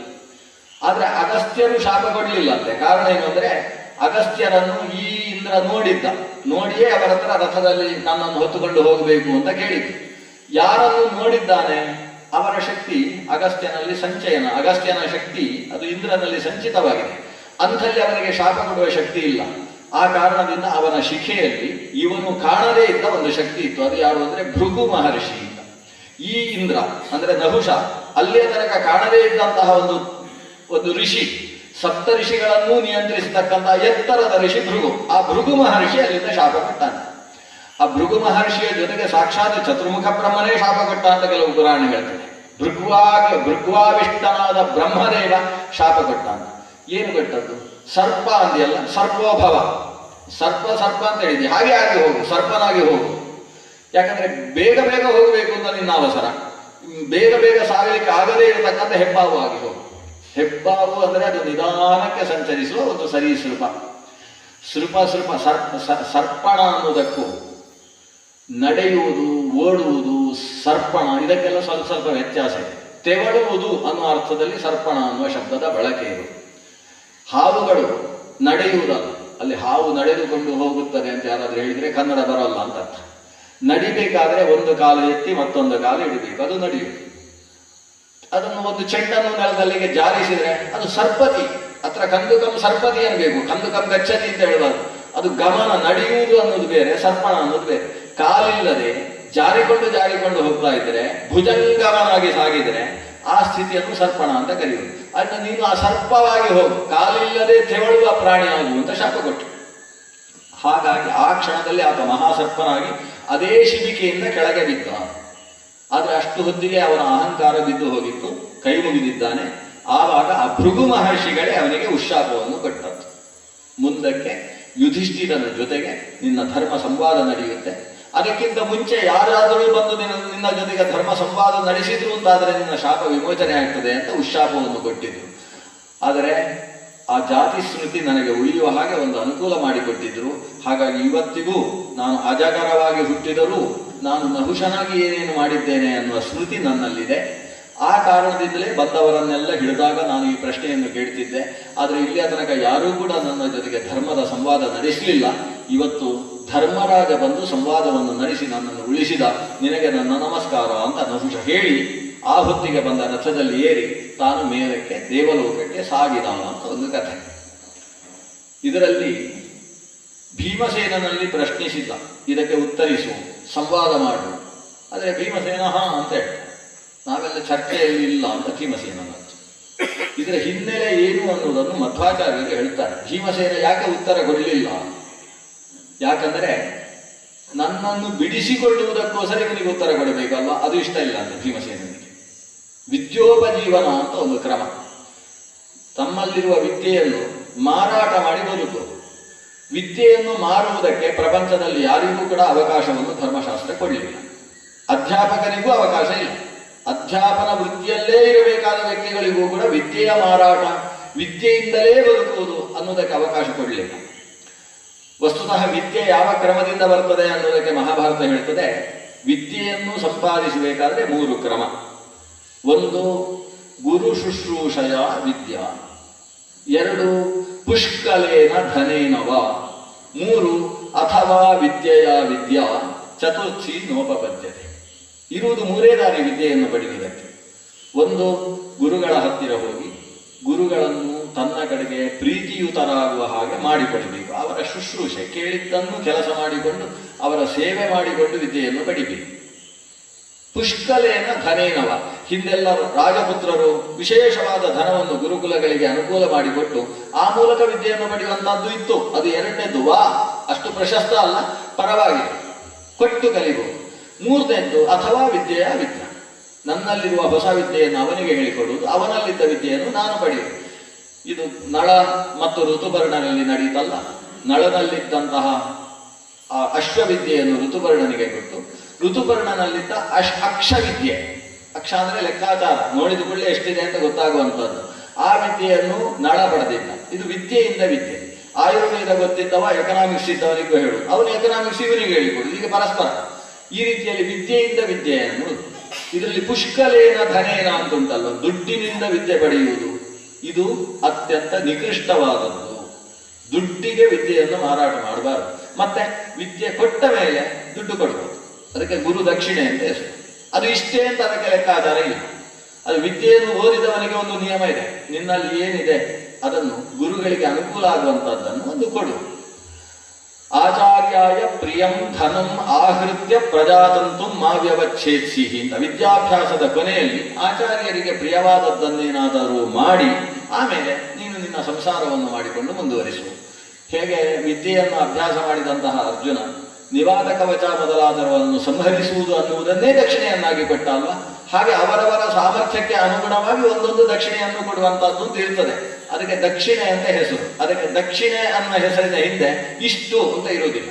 ಅಕಸ್ಮಾತ್ ಇಷ್ಟು ಅಂತ ಹಾಕಿ ಏನಾದರೂ ಒಂದು ಸಂಖ್ಯೆ ಹಾಕಿ ದಕ್ಷಿಣೆ ಅಂತ ಬರೆದ್ರೆ ಅದು ವ್ಯಾಹತವಾದ ವಿಷಯ. ಅದು ನಮ್ಮ ತಾಯಿ ಬಂಜೆ ಅಂತ ಹೇಳಿದ ಹಾಗೆ, ತಾಯಿ ಅಂತ ಹೇಳುವುದು ಬಂಜೆ ಅಂತ ಹೇಳುವುದು ಹೇಗೋ ಹಾಗೆ ದಕ್ಷಿಣೆ ಎಷ್ಟು, ದಕ್ಷಿಣೆ 100 ರೂಪಾಯಿ ಅಂತ ಹಾಕಿದ್ರೆ ದಕ್ಷಿಣೆ ಅಲ್ಲ, ಇಷ್ಟು ಅನ್ನುವ ಲೆಕ್ಕಾಚಾರ ಇಲ್ಲದೆ ಇದ್ದದ್ದಕ್ಕೆ ದಕ್ಷಿಣೆ ಅಂತ ಹೆಸರು. ಆದ್ರಿಂದಾಗಿ ವಿದ್ಯೆ ಅನ್ನುವುದರ ಹಿಂದೆ ದುಡ್ಡಿಗೆ ಸಂಬಂಧ ಇರುವುದಿಲ್ಲ. ಆದ್ರಿಂದ ಪರಮ ಭಾಗವತ ಧರ್ಮದಲ್ಲಿ ನಿಷ್ಠನಾದ ಶುದ್ಧೇ ಭಾಗವತೆ ಧರ್ಮೇ ನಿರತೋಯಂ ವೃಕೋದರ ಅಂತ, ಆ ವೃಕೋದರನ ವ್ಯಕ್ತಿತ್ವವೇ ಭಾಗವತ ಧರ್ಮದ ಸ್ಥಿತಿ. ಆ ಕಾರಣದಿಂದ ಭೀಮಸೇನ, ನನ್ನನ್ನು ನೀನು ಬಿಡುವುದಕ್ಕೋಸ್ಕರ ನಾನು ನಿನ್ನ ಪ್ರಶ್ನೆಗೆ ಉತ್ತರ ಕೊಡಬೇಕು ಅಂದ್ರೆ ಅದಾಗಲ್ಲ.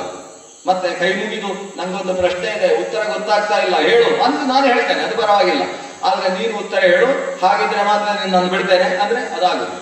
ನನ್ನ ಕೈ ಇದೆ, ನಾನು ನೋಡುವ ನೀನು ಎಷ್ಟು ಹೊತ್ತು ನನ್ನನ್ನು ಗಟ್ಟಿ ಹಾಕಿ ನೋಡೋಣ, ಆಮೇಲೆ ಬಿಡಿಸಿಕೊಳ್ತೇನೆ ಅಂತ. ಈ ದೃಷ್ಟಿಯಿಂದ ಭೀಮಸೇನ ಸುಮ್ಮನಿದ್ದ. ನಹುಷನ ಇದನ್ನು ಅಜಗರ ಪರ್ವ, ಇಷ್ಟು ಕಥೆಯನ್ನು ನಿರೂಪಿಸಿದ ಭಾಗವನ್ನು ಅಜಗರ ಪರ್ವ ಅಂತ ವ್ಯಾಸರು ಹೆಸರಿಸಿದ್ದಾರೆ. ಭೀಮಸೇನನನ್ನು ಬಿಡಿಸಿಕೊಂಡ ನಂತರ ಧರ್ಮರಾಜನಿಗೆ ಒಂದು ಏನೋ ನಗುವಂತೆ, ಮನಸ್ಸಿನಲ್ಲೇ ಒಂದು ನಗು. ಎಲ್ಲಾ ಸಂದರ್ಭದಲ್ಲೂ ನಮ್ಮನ್ನು ರಕ್ಷಣೆ ಮಾಡ್ತಾರೆ ಭೀಮಸೇನ, ಇವತ್ತು ನಾನು ಭೀಮಸೇನನ್ನು ಬಿಡಿಸಿದ್ದೇನೆ ಅಂತ ಧರ್ಮರಾಜನಿಗೆ ಏನೋ ಖುಷಿ. ಗೊತ್ತಿದ್ದು ಒಂದು ಖುಷಿ. ಏನು ನಡ್ಕೊಂಡು ಬರ್ತಾ ಇದ್ದಾರೆ, ಬಂದ್ರೆ ದ್ರೌಪದಿ ದೇವಿ ಕಾಯ್ತಾ ಇದ್ದಾಳೆ ಹೊರಗಿನಿಂದಲೇ, ಯಾಕೆ ಇನ್ನು ಬರಲಿಲ್ಲ ಏನು ಕಥೆ ಅಂತ. ಬಂದ ಕೂಡಲೇ ಒಂದು ಟುಸ್ ಅಂತ ನಗು ಬಿಟ್ಟಂತೆ ಧರ್ಮರಾಜ. ದ್ರೌಪದಿ ದೇವಿಗೂ ಆಶ್ಚರ್ಯ, ಏನು ಕಥೆ, ಬನ್ನಿ ಇಲ್ಲ ಒಂದು ಕಥೆ ಹೇಳ್ತೇನೆ ಅಂತ. ಧರ್ಮರಾಜ ಎಲ್ಲರನ್ನೂ ಕೂಡಿಸಿಕೊಂಡು ಇವನು ಒಂದು ಸರ್ಪದ ಜೊತೆಗೆ ಸಿಕ್ಕಾಕೊಂಡಿದ್ದ, ನಾನು ಹೋಗಿ ಆ ಸರ್ಪದ ಪ್ರಶ್ನೆಗೆ ಉತ್ತರ ಕೊಟ್ಟು ಬಿಡಿಸಿದ್ದೇನೆ ಧರ್ಮರಾಜ ಹೇಳಿದ. ಎಲ್ರಿಗೂ ನಾಚಿಕೆ ಆಯಿತು ಅಂತ ವೇದವ್ಯಾಸರು ಬರೀತಾರೆ. ಎಲ್ರಿಗೂ ಒಂದು ಸ್ವಲ್ಪ ನಾಚಿಕೆ ಆಯ್ತಂತೆ. ಏನ್ ನಾಚಿಕೆ, ಇಂತಹ ಮಹಾಬಲಶಾಲಿ ಭೀಮಸೇನನು ಅಲ್ಲಿ ಹೋಗಿ ಸಿಕ್ಕಾಕೊಂಡಲ್ವಾ ಅಂತ ಒಂದರಿಗೆ ನಾಚಿಕೆ ಆಯ್ತಂತೆ. ಇದನ್ನು ಮುಂದೆ ವ್ಯಾಸರು ಬಿಡಿಸ್ತಾ ಹೋಗ್ತಾರೆ. ನಾಚಿಕೆ ಆದದ್ದು ಇವನಲ್ಲಿ ಸಿಕ್ಕಿ ಹಾಕಿಕೊಂಡದ್ದಕ್ಕೆ ನಾಚಿಕೆ ಆದದ್ದಲ್ಲ. ಮತ್ತೆ ಭೀಮಸೇನ ಆ ಸರ್ಪಕ್ಕೆ ತಾನು ಸಿಕ್ಕಿ ಹಾಕಿಕೊಂಡು ಬಿಡಿಸಿಕೊಳ್ಳುವ ಸಾಮರ್ಥ್ಯ ಇದ್ದು ಕೂಡ ಬಿಡಿಸಿಕೊಳ್ಳದೆ ಧರ್ಮರಾಜನ ಮೂಲಕ ನಾನು ಬಿಡಿಸಲ್ಪಟ್ಟೆ ಅಂತ ಒಂದು ವ್ಯವಹಾರ ಬರುವ ಹಾಗೆ ಮಾಡಿದಲ್ವ, ಅದಕ್ಕೆ ನಾಚಿಕೆ ಆಯ್ತಂತೆ ದ್ರೌಪದಿ ದೇವಿಗೆ. ಮಹಾಬಲಶಾಲಿಯಾದ ಈತ. ಆಮೇಲೆ ಅದನ್ನು ಧರ್ಮರಾಜನೇ ಹೇಳ್ತಾನೆ, ಇವನು ಉತ್ತರ ಕೊಡುವ ಸಮರ್ಥ ಇವ, ಆದ್ರೆ ಉತ್ತರ ಕೊಡಲಿಲ್ಲ, ನನ್ನ ಮೂಲಕ ಉತ್ತರ ಕೊಡಿಸಿ ಅಣ್ಣನಿಂದ ಬಿಡಿಸಿಕೊಂಡು ಬದುಕಿದವ ಅಂತ ನನಗೊಂದು ಕೀರ್ತಿಯನ್ನು ತಂದುಕೊಟ್ಟಂತಹ ತಮ್ಮ. ಹೀಗೆ ಈ ತಮ್ಮ ಅಣ್ಣಂದಿರಲ್ಲಿ ಅಂತ ಒಂದು ವಿಶಿಷ್ಟವಾದ ಪ್ರೀತಿ. ಯಾವುದೇ ಈಗ ಅರ್ಜುನ ಅಲ್ಲಿ ಹೋಗಿ ದೊಡ್ಡ ಕಿರೀಟ ಹಾಕಿಕೊಂಡು ಬಂದವ, ನಾನು ಕಿರೀಟದವ, ನಿಮ್ಮಲ್ಲೆಲ್ಲ ಕಿರೀಟ ಇಲ್ಲ ಅಂತ ಇರ್ಬೋದಿತ್ತು ಅವನು.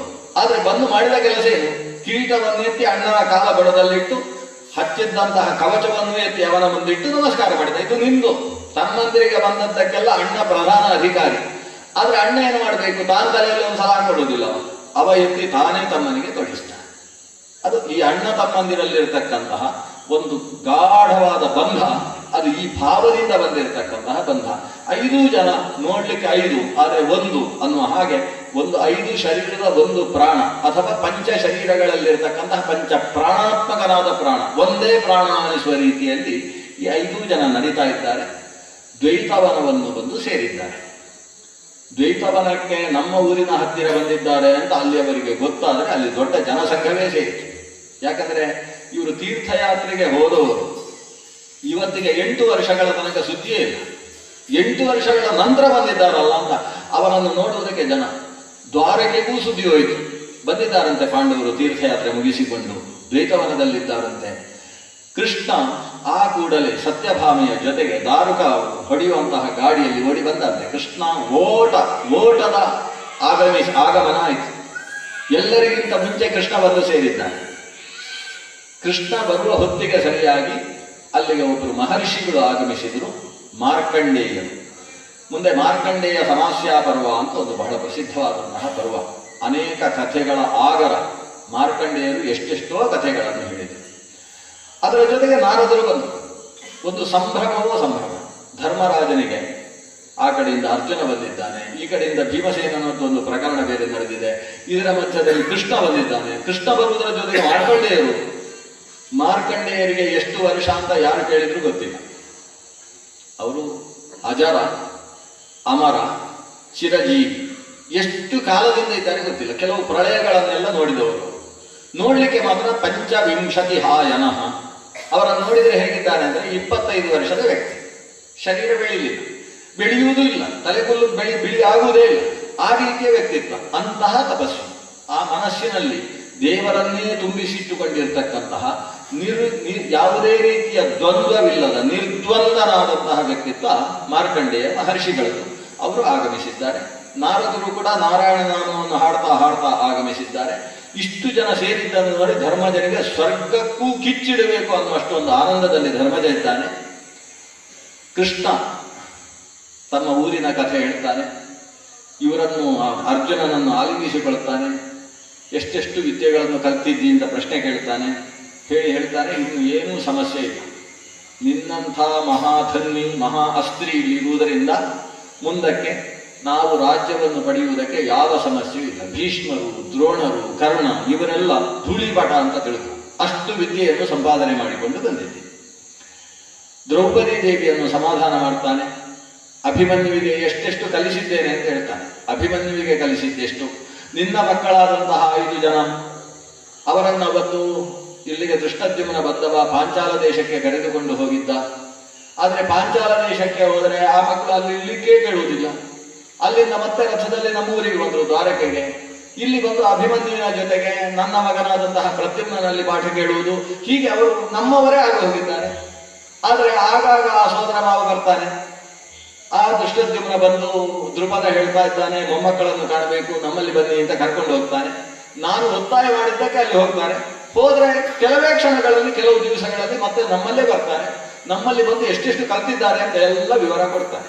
ಈ ಅಸ್ತ್ರವಿದ್ಯೆ, ಈ ಅಷ್ಟವಿದ್ಯೆ, ಇಂತಹ ಖಡ್ಗವಿದ್ಯೆ, ನನ್ನ ಬಲರಾಮನೇ ಅವರಿಗೆ ಗದಾವಿದ್ಯೆ ಕಲಿಸ್ತಾ ಇದ್ದಾನೆ. ನಮ್ಮಲ್ಲೇ ಸೇರಿಕೊಂಡು ಅವರ ಅಧ್ಯಯನದಲ್ಲಿ ನಿರತರಾಗಿದ್ದಾರೆ. ನಿನ್ನ ಮಕ್ಕಳೇ ಕುರುಕ್ಷೇತ್ರ ಬೇಡ, ಈ ದುರ್ಯೋಧನಾದಿ ದುಷ್ಟರನ್ನು ಸಂಹಾರ ಮಾಡಲಿಕ್ಕೆ ಅವರು ಸಾಕು.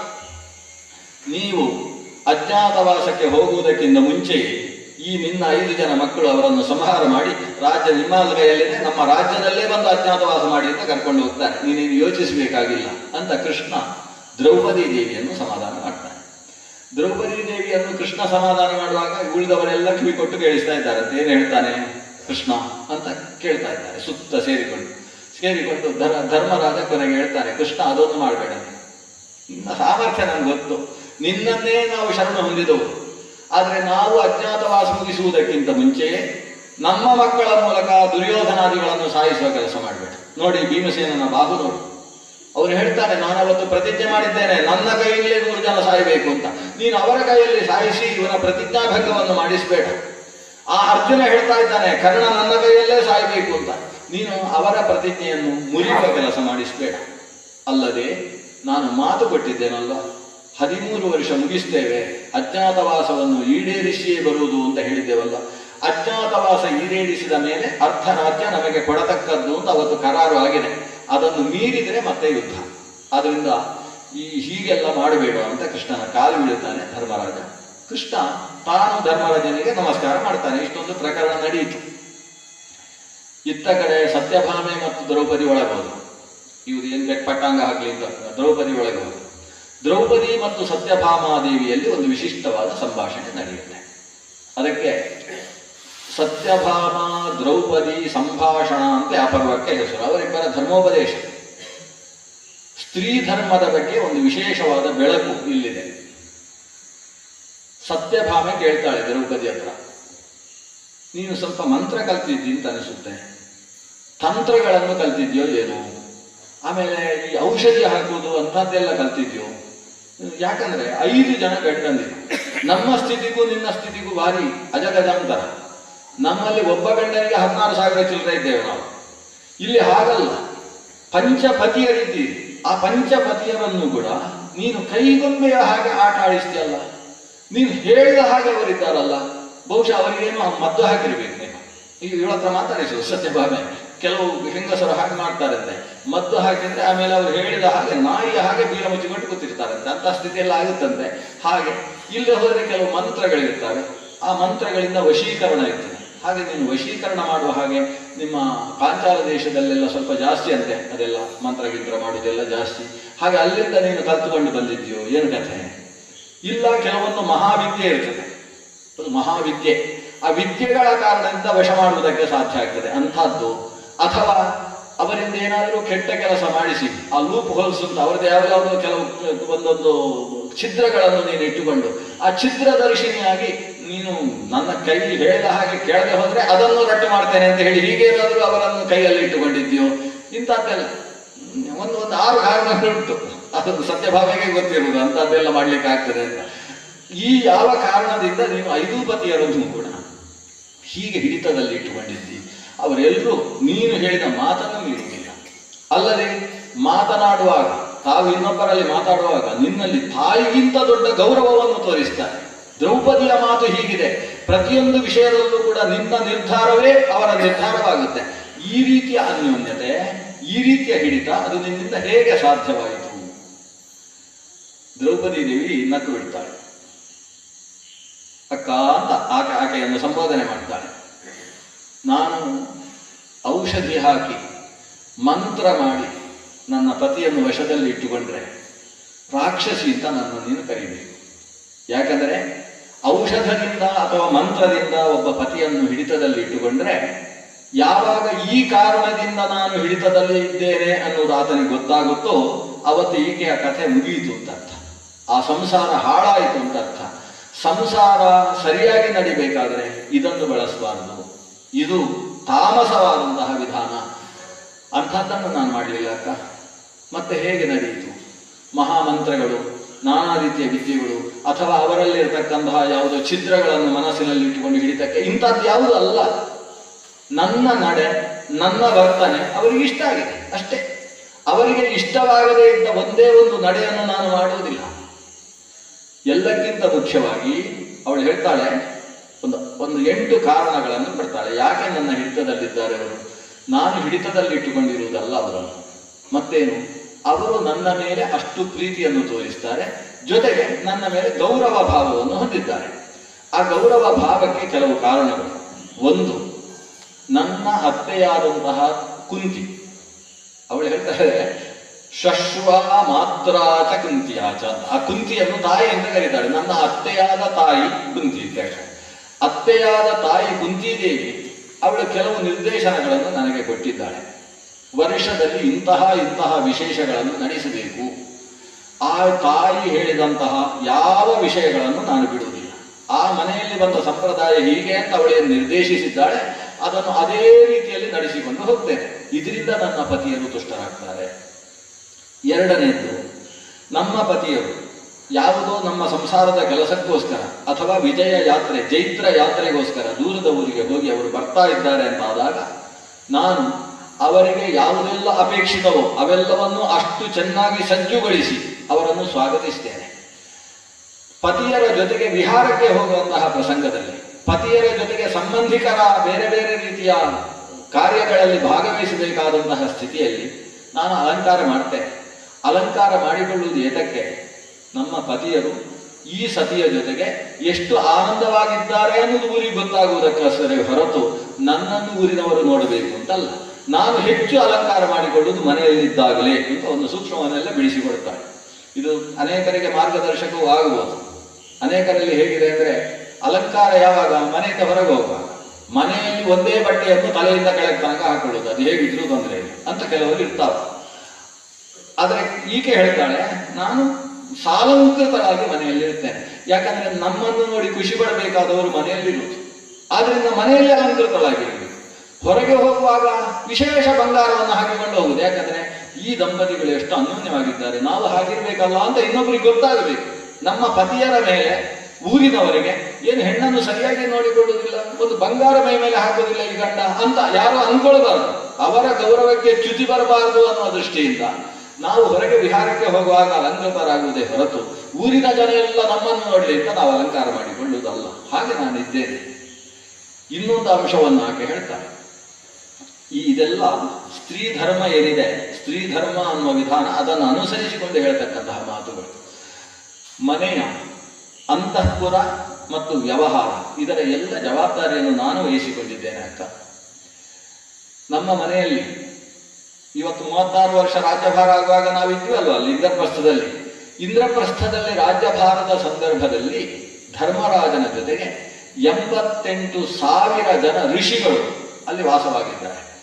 ಅವರಿಗೆ ಪ್ರತಿನಿತ್ಯ ಭೋಜನ ವ್ಯವಸ್ಥೆ ಮಾಡಬೇಕು. ಅಷ್ಟೇ ಅಲ್ಲದೆ 8,000ಕ್ಕಿಂತ ಮೇಲ್ಪಟ್ಟು ಸನ್ಯಾಸಿಗಳು ಅಲ್ಲಿ ವಾಸ ಮಾಡ್ತಾರೆ. ಅವರಿಗೆ ದಿವಸ ಭಿಕ್ಷೆಯ ವ್ಯವಸ್ಥೆ ಆಗಬೇಕು. ಅದು ರುಕ್ಮ ಪಾತ್ರಗಳಲ್ಲಿ ನಡೆಯುವಂತಹ ಭಿಕ್ಷೆ. ಅಷ್ಟೂ ವ್ಯವಸ್ಥೆಯನ್ನು ನಾನು ನೋಡಿಕೊಳ್ತಿದ್ದೆ. ಅವರ ವ್ಯವಸ್ಥೆಯನ್ನು ನೋಡಿಕೊಳ್ಳುವುದು. ಯಾರಿಗೆ ಕೆಲವರಿಗೆ ಚಪಾತಿ ಆಗಬೇಕು, ಕೆಲವರಿಗೆ ಗೋಧಿ ಆಗುವುದಿಲ್ಲ, ಅವರಿಗೆ ಜೋಳ ಆಗಬೇಕು, ಕೆಲವರಿಗೆ ಅಕ್ಕಿ ಆಗಬೇಕು, ಅದನ್ನೆಲ್ಲ ಹೇಳ್ತಾರೆ. ಯಾರಿಗೆ ಅಕ್ಕಿಯದ್ದಾಗಬೇಕು ಅವರಿಗೆ ಅಕ್ಕಿಯದ್ದೇ ವ್ಯವಸ್ಥೆ, ಯಾರಿಗೆ ಜೋಳದ್ದಾಗಬೇಕು ಅವರಿಗೆ ಜೋಳದ್ದೇ ವ್ಯವಸ್ಥೆ.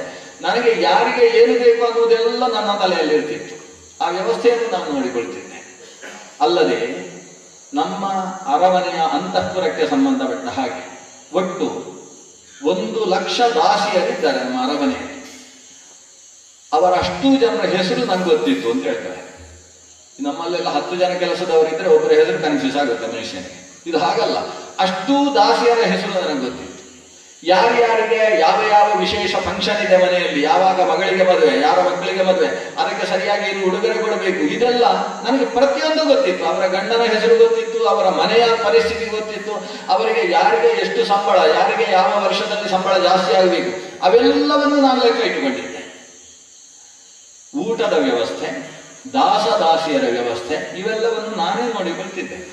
ನಾನು ನನ್ನ ಗಂಡಂದರಿಗೆ ಇದನ್ನು ಯಾವತ್ತೂ ಸಮಸ್ಯೆ ಮಾಡ್ತಾ ಇರಲಿಲ್ಲ. ಇದರಲ್ಲಿ ಬರ್ತಾ ಇದ್ದ ಎಲ್ಲಾ ಸಮಸ್ಯೆಯನ್ನು ನನ್ನ ತಲೆಯ ಮೇಲೆ ಹಾಕಿಕೊಂಡು ನಾನು ಅದನ್ನು ನಿರ್ವಾಹ ಮಾಡ್ತಾ ಇದ್ದೆ. ಇಷ್ಟರಿಂದ ಅವರು ಪ್ರೀತರಾಗಿದ್ದಾರೆ. ಇವೆಲ್ಲ ಕೆಲಸಗಳು ನಮಗೆ ತಲೆಗೆ ಬರುವ ಫಕೀತಿಯನ್ನೆಲ್ಲ ಈಗ ಹೊತ್ತುಕೊಂಡಿದ್ದಾಳಲ್ವಾ ಅನ್ನುವ ಕಾರಣದಿಂದ ಪ್ರೀತಿ ಉಂಟಾಗಿದೆ. ಅದು ಬಿಟ್ಟು ಯಾವ ಔಷಧಿಯನ್ನು ಹಾಕಿ ಮಾಡಿಕೊಂಡಂತಹ ಸಮಸ್ಯೆ ಅಲ್ವಾ.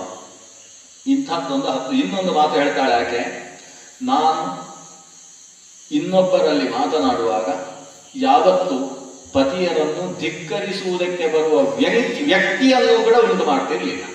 ಏನು ವ್ಯಕ್ತಿ ಅಂದ್ರೆ ಏನು? ವ್ಯಕ್ತಿ ಅಂದ್ರೆ ವ್ಯಂಜನಾ ವೃತ್ತಿಯಿಂದ ಹೇಳುವುದು.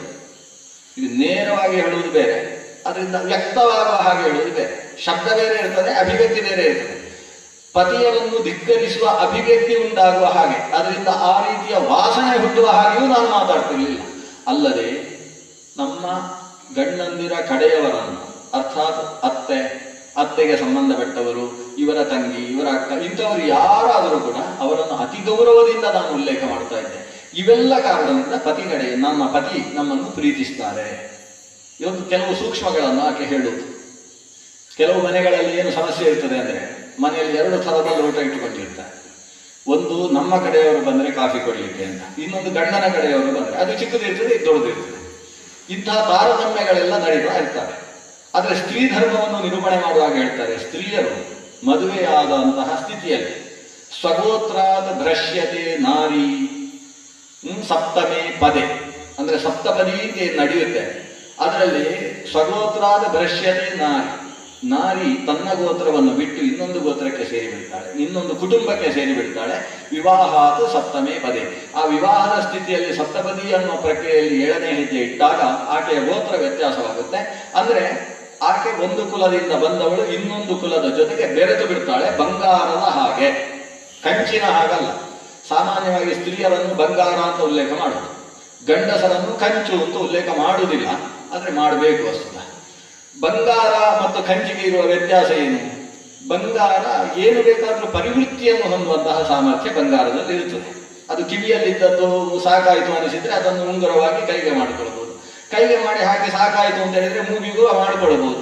ಅದನ್ನು ಏನು ಬೇಕಾದರೂ ಪರಿವರ್ತನೆ ಮಾಡುವುದಕ್ಕೆ ಬಂಗಾರಕ್ಕೆ ಶಕ್ಯ. ಕಂಚು ಹೊಡೆದ್ರೆ ಹೊಡೆಯಿತು ಅಂತ ಅರ್ಥ, ಅದನ್ನು ಮತ್ತೆ ಸರಿ ಮಾಡಲಿಕ್ಕೆ ಆಗುವುದಿಲ್ಲ, ಇದು ಇರತಕ್ಕಂಥ ಸ್ಥಿತಿ. ಅದರ ಬಂಗಾರ ಆದ್ರಿಂದ ಅದು ಆ ಕುಟುಂಬದಿಂದ ಇಲ್ಲಿ ಬಂದು ಈ ಕುಟುಂಬಕ್ಕೆ ನನ್ನನ್ನು ಹೊಂದಿಸಿಕೊಳ್ಳುವ ಶಕ್ತಿ ಅದರಲ್ಲಿರುವುದರಿಂದ ಸ್ತ್ರೀಯರನ್ನು ಚಿನ್ನಿ ಬಂಗಾರಿ ಅಂತ ಕರೆಯುವುದು. ಹುಡುಗರನ್ನು ಬಂಗಾರ ಅಂತ ಕರೀತಾರೆ ಸುಮ್ಮನೆ, ಅದು ಬಂಗಾರಿ ಅಂತ ಕರೆದ ಮೇಲೆ ಇದನ್ನು ಬಂಗಾರ ಅಂತ ಕರೆಯದೆ ಹೋದರೆ ಬೇಸರ ಆಗ್ತದೆ ಅಂತ ಕರೆಯುವುದು, ವಾಸ್ತವವಾಗಿ ಕರೆಯುವುದಲ್ಲ. ಅದರಿಂದ ಈ ಬಂಗಾರದ ಸ್ಥಿತಿ ಇರುವುದರಿಂದ ಅವರ ಬಗ್ಗೆ ಹೇಳುವಾಗ ಸ್ತ್ರೀಣಾಂತು ಪತಿದೇವಾನಾಂ ತಚ್ಛುಶ್ರೂಷಾ ಅನುಕೂಲತಾ. ಸ್ತ್ರೀಯರಲ್ಲಿ ಮುಖ್ಯ ಧರ್ಮ ಏನು ಅಂತ ಹೇಳಿದ್ರೆ ಅನುಕೂಲವಾಗಿರುವುದು ಅನ್ನುವುದು ಒಂದು ಧರ್ಮ. ತದ್ಬಂಧುಷು ಅನುವೃತ್ತಿಶ್ಚ ನಿತ್ಯಂ ತದ್ವ್ರತ ಧಾರಣಂ. ತದ್ಬಂಧುಷು ಅನುವೃತ್ತಿ ಅಂದ್ರೆ ಪತಿಗೆ ಸಂಬಂಧಪಟ್ಟ ಬಾಂಧವರಲ್ಲಿ ಅನುಸರಿಸಿ ಸಾಗುವುದು. ಅವರನ್ನು ತನ್ನ ಬಾಂಧವರನ್ನು ಎಷ್ಟು ಪ್ರೀತಿಸ್ತೇವೋ ಅಷ್ಟೇ ಪ್ರೀತಿಸುವುದು. ಅಲ್ಲಿ ಮತ್ತೆ ಅವರಲ್ಲಿ ಜಾಸ್ತಿ ಇವರಲ್ಲಿ ಕಡಿಮೆ ಇದಿಲ್ಲ, ಅದು ಅಷ್ಟೇ ಪ್ರೀತಿಸುವುದು. ನಮಗೆ ನಮ್ಮ ತಂದೆ ಹೇಗೆ ನನ್ನ ಮಾವ ಹಾಗೆ, ನನ್ನ ತಾಯಿ ಹೇಗೆ ನನ್ನ ಅತ್ತೆ ಹಾಗೆ, ಇವರ ಅಣ್ಣಂದಿರ ನಮ್ಮ ಗಂಡಂದಿರ ಅಕ್ಕ ತಂಗಿಯರು ನನ್ನ ಅಕ್ಕ ತಂಗಿಯರು ಹೇಗೆ ಅವರ ಅಕ್ಕ ತಂಗಿಯರು ಹಾಗೆ ಅನ್ನುವ ರೀತಿಯಲ್ಲಿ ಆ ಕುಟುಂಬವನ್ನು ಒಂದಾಗಿಸಿ ಒಂದಾಗುವ ಹಾಗೆ ಬದುಕುವಂತಹ ವ್ಯಕ್ತಿತ್ವ ಸ್ತ್ರೀಯರಲ್ಲಿದ್ದಾಗ ಆ ಸ್ತ್ರೀಯರು ಪತಿಪ್ರಿಯರಾಗ್ತಾರೆ. ಅದು ಬಿಟ್ಟು ಪತಿಗೆ ನಾವು ಅಷ್ಟು ಚೆನ್ನಾಗಿ ಮಾತಾಡ್ತೇವೆ ಎಲ್ಲ ಮಾಡ್ತೇವೆ, ಆದ್ರೆ ಅವರ ತಂಗಿಯ ಜೊತೆಗೆ ನಿತ್ಯ ಜಗಳ ಗಂಟೆಯರಾಗಿರ್ತೇವೆ ಅಂದ್ರೆ ಅವರು ಹೇಗೆ ಪ್ರೀತಿಸಬೇಕು? ಅಂದ್ರೆ ಈ ಪ್ರೀತಿಯ ಹಿನ್ನೆಲೆಯಲ್ಲಿ, ತನ್ನ ಪತ್ನಿಯಲ್ಲಿ ಪತಿಗೆ ಉಂಟಾಗುವಂತಹ ಗೌರವದ ಹಿನ್ನೆಲೆಯಲ್ಲಿ ಪತಿ ಸಂಬಂಧಿಗಳ ಜೊತೆಗೆ ಆಕೆಯ ವ್ಯವಹಾರ ಹೇಗಿದೆ ಅನ್ನುವುದು ಒಂದು ಪ್ರಮುಖ ಸ್ಥಾನವನ್ನು ಪಡೆಯುತ್ತೆ. ಇದನ್ನೆಲ್ಲವನ್ನು ದ್ರೌಪದಿ ದೇವಿ ಬಿಡಿಸಿ ಬಿಡಿಸಿ ಮಾತಾಡ್ತಾ ಇದ್ರೆ ಕಣ್ಣಲ್ಲಿ ಆನಂದ ಬಾಷ್ಪವನ್ನು ಸುರಿಸಿಕೊಂಡು ಆ ತಾಯಿ ಸತ್ಯಭಾಮೆ ತಾನು ಕೇಳ್ತಾ ಇದ್ದಾಳಂತೆ. ಎಲ್ಲ ಕೇಳಿಸಿಕೊಳ್ತಾಳೆ. ಕೇಳಿಸಿಕೊಂಡು ಕೊನೆಗೆ ಹೇಳ್ತಾಳೆ, ನಿನ್ನ ಹಾಗೆ ನಮ್ಗಿರ್ಲಿಕ್ಕೆ ಆಗ್ತಾ ಇಲ್ಲ ಅಂತ ಹೇಳ್ತಾಳೆ. ನಮ್ಮ ಕೃಷ್ಣನ ಮನೆಯಲ್ಲಿ ನಿನ್ನ ಹಾಗೆ ನಾವು ನಡ್ಕೊಳ್ಳಿಕ್ಕೆ ಆಗ್ತಾ ಇಲ್ಲ, ಆದ್ರೆ ನಿನ್ನಷ್ಟು ಸಮಸ್ಯೆಯೂ ನಮ್ಗಿಲ್ಲ ಅಂತ ಹೇಳ್ತಾರೆ. ಯಾಕಂದ್ರೆ ನಾವು ತುಂಬಾ ಜನ ಇದ್ದೇವೆ ನೋಡ್ಕೊಳ್ಳಿಕ್ಕೆ, ಮನೆ ನೋಡ್ಕೊಳ್ಳಿಕ್ಕೆ. ನಮ್ಗೆ ಪ್ರತ್ಯೇಕ ಮನೆಯನ್ನು ಕೃಷ್ಣ ವ್ಯವಸ್ಥೆ ಮಾಡಿಕೊಟ್ಟಿದ್ದಾನೆ, ಆದ್ರೆ ಆ ಮನೆಯನ್ನಷ್ಟೇ ನೋಡಿಕೊಂಡ್ರೆ ಆಯ್ತು. ಆದ್ರೆ ನಿಂದ ಹಾಗಲ್ಲ. ನೀನು ಈ ನಿನ್ನ ಗಂಡಂದಿರ ಅವರ ಪ್ರತ್ಯೇಕ ಪತ್ನಿಯರು ಬೇರೆ ಇದ್ದಾರೆ. ಭೀಮಸೇನನಿಗೆ ಆ ಕಡೆಯಿಂದ ಹಿಡಿಂಬೆ ಇದ್ದಾಳೆ, ಇನ್ನೊಬ್ಬಳು ಕಾಳಿ ಇದ್ದಾಳೆ, ಇಲ್ಲಿ ಅರ್ಜುನನಿಗೆ ಸುಭದ್ರೆ, ನನ್ನ ಮನೆಯಲ್ಲೇ ಇರ್ತಕ್ಕಂಥವಳು ಈಗ ಮನೆಯಲ್ಲೇ ಇದ್ದಾಳೆ ಸುಭದ್ರೆ. ಅವರನ್ನೆಲ್ಲ ಒಟ್ಟು ಸರಿದೂಗಿಸಿಕೊಂಡು ನೀನು ಸಾಗಬೇಕು. ನಿನ್ನ ಕಷ್ಟ ಅಂದ್ರೆ ನಿನ್ನ ಕಷ್ಟವೇ, ನಮ್ದು ಅಂಥ ಕಷ್ಟ ಇಲ್ಲ. ನಮಗೆ ಪ್ರತ್ಯೇಕ ಮನೆ, ನಮ್ಮ 10 ಮಕ್ಕಳು 11 ಮಕ್ಕಳಿದ್ದಾರೆ, ಅವರನ್ನು ನೋಡಿಕೊಂಡ್ರೆ ಆಯ್ತು. ಆದರೂ ನಾವು ಕೃಷ್ಣನನ್ನು ಮಾತ್ರ ನಮ್ಮ ವಶ ಮಾಡಿಕೊಳ್ಳುವುದಕ್ಕೆ ಆಗುವುದಿಲ್ಲ.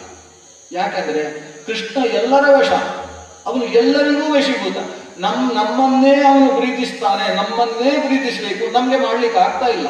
ನೀನು 5 ಜನರನ್ನು ಈ ರೀತಿ ಮಾಡಿಕೊಂಡಿದ್ದಿ. ನಿನ್ನಂಥವಳಿಂದ ಲೋಕದ ಹೆಂಗಸರು ಹೇಗೆ ಬದುಕಬೇಕು ಅನ್ನುವುದನ್ನು ನಿನ್ನಿಂದ ಕಲಿಬೇಕು. ನೀನು ಲೋಕ ಶಿಕ್ಷಕಿಯಾಗುವುದಕ್ಕೆ ಬೇಕಾದಂತಹ ಅರ್ಹತೆಯುಳ್ಳವಳು ಅಂತ ಹೇಳಿ ಕೊನೆಗೆ ದ್ರೌಪದಿ ದೇವಿಗೆ ಒಂದಷ್ಟು ಸಾಂತ್ವನದ ಮಾತುಗಳನ್ನು ಹೇಳ್ತಾಳೆ. ನಿನ್ನ ಮಕ್ಕಳು ಹೇಗೆ, ಅವರು ಹೇಗೆ ಓದ್ತಾ ಇದ್ದಾರೆ, ನಾವು ನಿನ್ನ ಮಕ್ಕಳು ದ್ವಾರಕೆಗೆ ಬಂದಾಗ ಅವರನ್ನು ಹೇಗೆ ನೋಡಿಕೊಳ್ತಾ ಇದ್ದೇವೆ, ನಮ್ಮ ಪ್ರದ್ಯುಮ್ನ ಅವರ ಜೊತೆಗೆ ಹೇಗೆ ವ್ಯವಹರಿಸ್ತಾನೆ, ನಮ್ಮ ಮೊಮ್ಮಗನಾದ ಅನಿರುದ್ಧನ ವ್ಯವಸ್ಥೆ ಹೇಗೆ, ಎಲ್ಲಾ ವಿಷಯಗಳನ್ನು ಕೂಡ ಬಿಡಿಸಿ ಬಿಡಿಸಿ ಹೇಳಿ ದ್ರೌಪದಿ ದೇವಿಗೆ ತುಂಬು ಖುಷಿಯಾಗುವ ಹಾಗೆ ಮಾತನಾಡಿ, ಅಷ್ಟರಲ್ಲಿ ಕೃಷ್ಣನ ರಥ ಸಿದ್ಧ ಆಗುತ್ತಂತೆ. ಕೃಷ್ಣನ ರಥಕ್ಕೆ 4 ಕುದುರೆಗಳು, ಬಲಾಹಕ ಮೊದಲಾದಂತಹ ಕುದುರೆಗಳು, ಅವುಗಳು ಕಾಲಿಗೆ ಕಟ್ಟಿದ್ದಂತಹ ಗೆಜ್ಜೆಯ ನಾದವನ್ನು ಮಾಡ್ತವೆ, ಹೊರಡುವುದಕ್ಕೆ ಸಿದ್ಧ ಆಗಿದೆ. ಆದರೆ ಸತ್ಯಭಾಮೆ ಹೊರಟು ಬರ್ತಾನೆ ಇಲ್ಲ. ಕೊನೆಗೆ ಕೃಷ್ಣನೇ ಒಳಗೆ ಬಂದಂತೆ, ನಾವು ಹೊರಟಾಗಿದೆ, ಯಾಕೆ ಇನ್ನೂ ಬರಲಿಲ್ಲ ಅಂತ.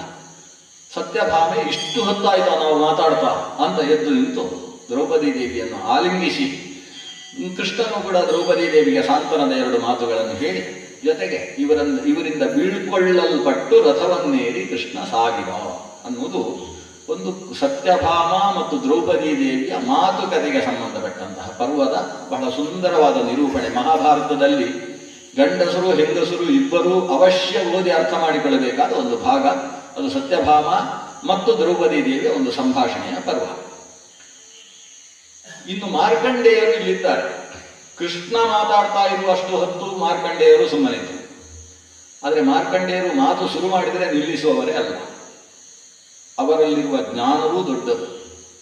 ಎಷ್ಟೆಷ್ಟೋ ಯುಗಾಂತರದ ಜ್ಞಾನಗಳೆಲ್ಲ ತುಂಬಿರತಕ್ಕಂತಹ ಮಹರ್ಷಿ ಮಾರ್ಕಂಡೇಯರು. ಇವತ್ತು ನಮ್ಮ ಆಯುಷ್ಯದಲ್ಲಿ ಏನಾದರೂ ಕ್ಲೇಶ ಆದರೆ ಮಾರ್ಕಂಡೇಯರಿಗೆ ಕೈ ಮುಗಿಯಿತು ಅಂತಾದರೆ ನಮ್ಮ ಆಯುಷ್ಯ ವೃದ್ಧಿಯಾಗ್ತದೆ. ತಾವು ಬೇಕಾದಷ್ಟು ಯಾರಲ್ಲಿ ಇರ್ತದೆ ಅವರು ಅದನ್ನು ಬೇಕಾದಷ್ಟು ಕೊಡಬಲ್ಲ ಸಾಮರ್ಥ್ಯ ಇರ್ತದಲ್ಲ. ಮಾರ್ಕಂಡೇಯರಲ್ಲಿ ಆಯುಷ್ಯ ಅನ್ನೋದು ರಾಶಿ ಬಿದ್ದಿದೆ. ಆದರೆ ಒಂದು ಸಂದರ್ಭದಲ್ಲಿ ಮಾರ್ಕಂಡೇಯರು ಹುಟ್ಟಿದಾಗ ಇದ್ದ ಗ್ರಹಸ್ಥಿತಿ ಇವರಿಗೆ ಬರೀ 9 ವರ್ಷ ಆಯುಷ್ಯ ಅಂತ ಹೇಳಿತ್ತಂತೆ. ನವವರ್ಷಾಯುಷಂ ಪ್ರಾಪ್ಯ ಸಪ್ತಕಲ್ಪಂ ಯಜ. ಅವರು ಹುಟ್ಟುವಾಗ ಬರೀ 9 ವರ್ಷ ಅಂತ ಹೇಳಿತ್ತಂತೆ. 9 ವರ್ಷ ಆಯುಷ್ಯವ ಮಗುವಿಗೆ ಅಂತ ತಂದೆಯಾದ ಮೃಕಂಡುಗಳು ಹೇಗೆ ಇಂಥ ಮಗುವಿನ ಆಯುಷ್ಯವನ್ನು ವೃದ್ಧಿ ಮಾಡಬೇಕಲ್ಲ. ಮಗುವಿಗೆ ಇನ್ನೂ 5 ವರ್ಷ ಆಯಿತು. 5 ವರ್ಷದ ಮಗುವಿಗೆ ಉಪನಯನ ಸಂಸ್ಕಾರವನ್ನು ಮಾಡ್ತಾನೆ ಮೃಕಂಡು. ಪಂಚ ಬ್ರಹ್ಮವರ್ಚಸ ಕಾಮಸ್ಯ ಕಾರ್ಯಂ ವಿಪ್ರಸ್ಯ ಪಂಚಮಿ ಅಂತ 5ನೇ ವರ್ಷಕ್ಕೆ ಮಂತ್ರ ಹೇಳುವ ಶಕ್ತಿ ಇರುವ ಮಗುವಿಗೆ ಉಪನಯನ ಮಾಡ್ತಾನೆ. ಉಪನಯನ ಮಾಡಿ ಹೇಳ್ತಾನೆ, ಮಗು ನಿನ್ನ ದೊಡ್ಡ ಕೆಲಸ ಏನು ಗೊತ್ತೋ, ಸಂಧ್ಯಾವಂದನೆ ಮಾಡು. ಸಂಧ್ಯಾವಂದನೆ ಆದ ಕೂಡಲೇ ಜ್ಞಾನಿಗಳಿಗೆ ಹೋಗಿ ನಮಸ್ಕಾರ ಮಾಡು. ಇದು ನಿನ್ನ ಕರ್ತವ್ಯ, ಮಾಡ್ತಾ ಇರಬೇಕು. ತಂದೆಯ ಆದೇಶವನ್ನು ಕಿಂಚಿತ್ತೂ ವ್ಯತ್ಯಾಸ ಮಾಡದೆ ಈ ಮಗು ಪಾಲಿಸಿತು. ಹಿರಿಯರು ಸಿಕ್ಕಿದ್ರೆ ಒಂದು ನಮಸ್ಕಾರ ಮಾಡುವುದು. ಪುಟ್ಟ ಮಗು, ಇನ್ನು ಇಷ್ಟಿಷ್ಟು 5 ವರ್ಷದ ಮಗು, ಅದು ನಮಸ್ಕಾರ ಮಾಡಿದರೆ ಹಿರಿಯರಿಗೆ ಎಷ್ಟು ಖುಷಿ ಆಗ್ತದೆ. ಅವರು ಆ ಮಗುವಿನ ತಲೆಯನ್ನು ಒರೆಸಿ ಅದನ್ನು ಎತ್ತಿ ಮೈ ಮೇಲೆ ಒಂದು ಸಲ ಆನಿಸಿಕೊಂಡು ಖುಷಿಪಟ್ಟು ದೀರ್ಘಾಯುಷ್ಮಾನ್ ಭವ ಅಂತ ಆಶೀರ್ವಾದ ಮಾಡ್ತಾ ಇತ್ತು. ಅದು ಇನ್ನಷ್ಟು ಪ್ರೀತಿ ಆದರೆ ಬರೀ ದೀರ್ಘಾಯುಷ್ಮಾನ್ ಅಲ್ಲ, ಸುದೀರ್ಘಾಯುಷ್ಮಾನ್ ಅಂತ ಕೆಲವರು ಸೇರಿಸಿ ಹೇಳ್ತಾ ಇತ್ತು. ಇನ್ನು ಕೆಲವರು ಸುದೀರ್ಘ, ಆ ದೀರ್ಘವನ್ನು ದೀರ್ಘ ಮಾಡಿ ಆಗ್ತದೆ. ಪ್ರೀತಿ ಎಷ್ಟು ಆಯಿತು ಅಷ್ಟು ಹೇಳಿದ್ರು. ಹೀಗೆ ಆಶೀರ್ವಾದ ಮಾಡ್ತಾ ಇತ್ತು. 9 ವರ್ಷವಾಯಿತು.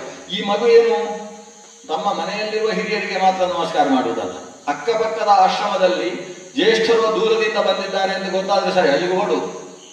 ಕೆಲವರು ಸೈಕಲ್ ಇಟ್ಕೊಂಡು ಮಕ್ಕಳು ಓಡಾಡ್ತಾ ಇರ್ತವಲ್ಲ, ಹಾಗೆ ಬರ್ರ ಓಡುವುದು ಯಾಕೆ ಅಂತ ಗೆಳೆಯರು ಕೇಳಿದರೆ ಅಲ್ಲಿ ಅಂಥ ಮಹರ್ಷಿಗಳು ಬಂದಿದ್ದಾರೆ, ಒಂದು ನಮಸ್ಕಾರ ಮಾಡಿ ಬರ್ತೇನೆ ಅಂತ ಅಷ್ಟೇ. ನಮಸ್ಕಾರ ಮಾಡುವುದಕ್ಕೋಸ್ಕರ ಓಡಿ ಅಲ್ಲಿ ಹೋಗಿ ನಮಸ್ಕಾರ ಮಾಡಿ ಗೋತ್ರ ಪ್ರವರವನ್ನು ಸ್ಪಷ್ಟ ಉಚ್ಚಾರಣೆ ಮಾಡಿ ಅವರ ಕಾಲಲ್ಲಿ ಮೊಣಕಾಲಿನಿಂದ ಪಾದದ ತನಕ ಎಡಗೈಯನ್ನು ಬಲಕ್ಕೆ ಬಲಗೈಯನ್ನು ಎಡಕ್ಕೆ ಮಾಡಿ ವ್ಯತ್ಯಸ್ತ ಬಾಣಿನ ಕುರಿಯಾತ್ ಉಪಸಂಗ್ರಹಣಂ ಗುರೋ.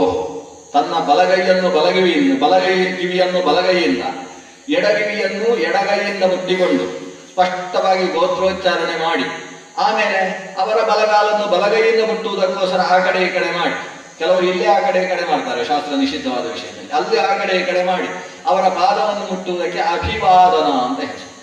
ಈ ಅಭಿವಾದನವನ್ನು ಮಾಡಿದಾಗ ಅವರು ಮಾಡುವ ಆಶೀರ್ವಾದಕ್ಕೆ ಪ್ರತ್ಯಭಿವಾದನ ಅಂತ ಹೆಸರು.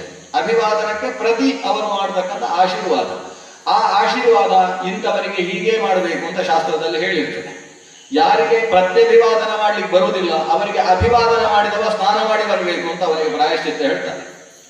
ಯಾಕಂದ್ರೆ ಒಬ್ಬ ವಟು ನಮಸ್ಕಾರ ಮಾಡಿದರೆ ಅವನಿಗೆ ಆಶೀರ್ವಾದ ಮಾಡುವವ ಕಲ್ಯಾಣ ವಸ್ತು ಅಂತ ಆಶೀರ್ವಾದ ಮಾಡಬಾರ್ದು. ಎಲ್ಲಿ ಏನು ಆಶೀರ್ವಾದ ಮಾಡಬೇಕು? ನೀನು ಆರೋಗ್ಯಶಾಲಿ ಭವ ಅದು ಅಲ್ಲ, ಅವನಿಗೆ ಆಯುಷ್ಮಾನ್ ಭವ ಇಲ್ಲ ವಿದ್ಯಾವಾನ್ ಭವ, ಇದು ಮಾತ್ರ ಅವನಿಗೆ ಆಶೀರ್ವಾದ ಮಾಡುವುದಕ್ಕೆ ಪ್ರತ್ಯಭಿವಾದನಕ್ಕೆ ಅವಕಾಶ ಇದೆ. ಹಾಗಾಗಿ ಇವ ನಮಸ್ಕಾರ ಮಾಡಿದಾಗ ಅವರು ದೀರ್ಘಾಯುಷ್ಮಾನ್ ಅಂತ ಆಶೀರ್ವಾದ ಮಾಡ್ತಾ ಇದ್ದಾರೆ. ವರ್ಷ 9 ಆಯಿತು. ಯಮದೇವನ ದೂತರು ಕಾಲಕ್ಕೆ ಅನುಗುಣವಾಗಿ ಪಾಶವನ್ನು ಬೀಸಿದ್ದಾರೆ. ಆದರೆ ಇವನ ಸುತ್ತ ಇರತಕ್ಕಂತಹ ಕವಚವನ್ನು ಭೇದಿಸುವುದಕ್ಕೆ ಅಶಕ್ತರಾಗಿ ಸಾಕ್ಷಾತ್ ಯಮನ ಹತ್ರ ಹೋಗಿ ಹೇಳಿದ್ದಾರೆ, ನಮ್ಮಿಂದ ಆಗ್ತಾ ಇಲ್ಲ ಈ ವ್ಯವಸ್ಥೆ. ಯಮನೇ ಸಾಕ್ಷಾತ್ತಾಗಿ ಬಂದಾಗಲೂ ಪಾಶ ಛಿನ್ನವಾಯಿತೆ ಹೊರತು ಇವನನ್ನು ಮುಟ್ಟುವುದಕ್ಕಾಗಲಿಲ್ಲ. ಆವಾಗ ಯಮನನ್ನೂ ಸಂಹಾರ ಕರ್ಮದಲ್ಲಿ ನಿಯಂತ್ರಿಸ್ತಾ ಇರುವ ರುದ್ರದೇವರ ಹತ್ರ ಹೋಗ್ತಾನೆ, ಮೃತ್ಯುಂಜಯ ರುದ್ರನ ಹತ್ರ ಹೋಗ್ತಾನೆ ಯಮ.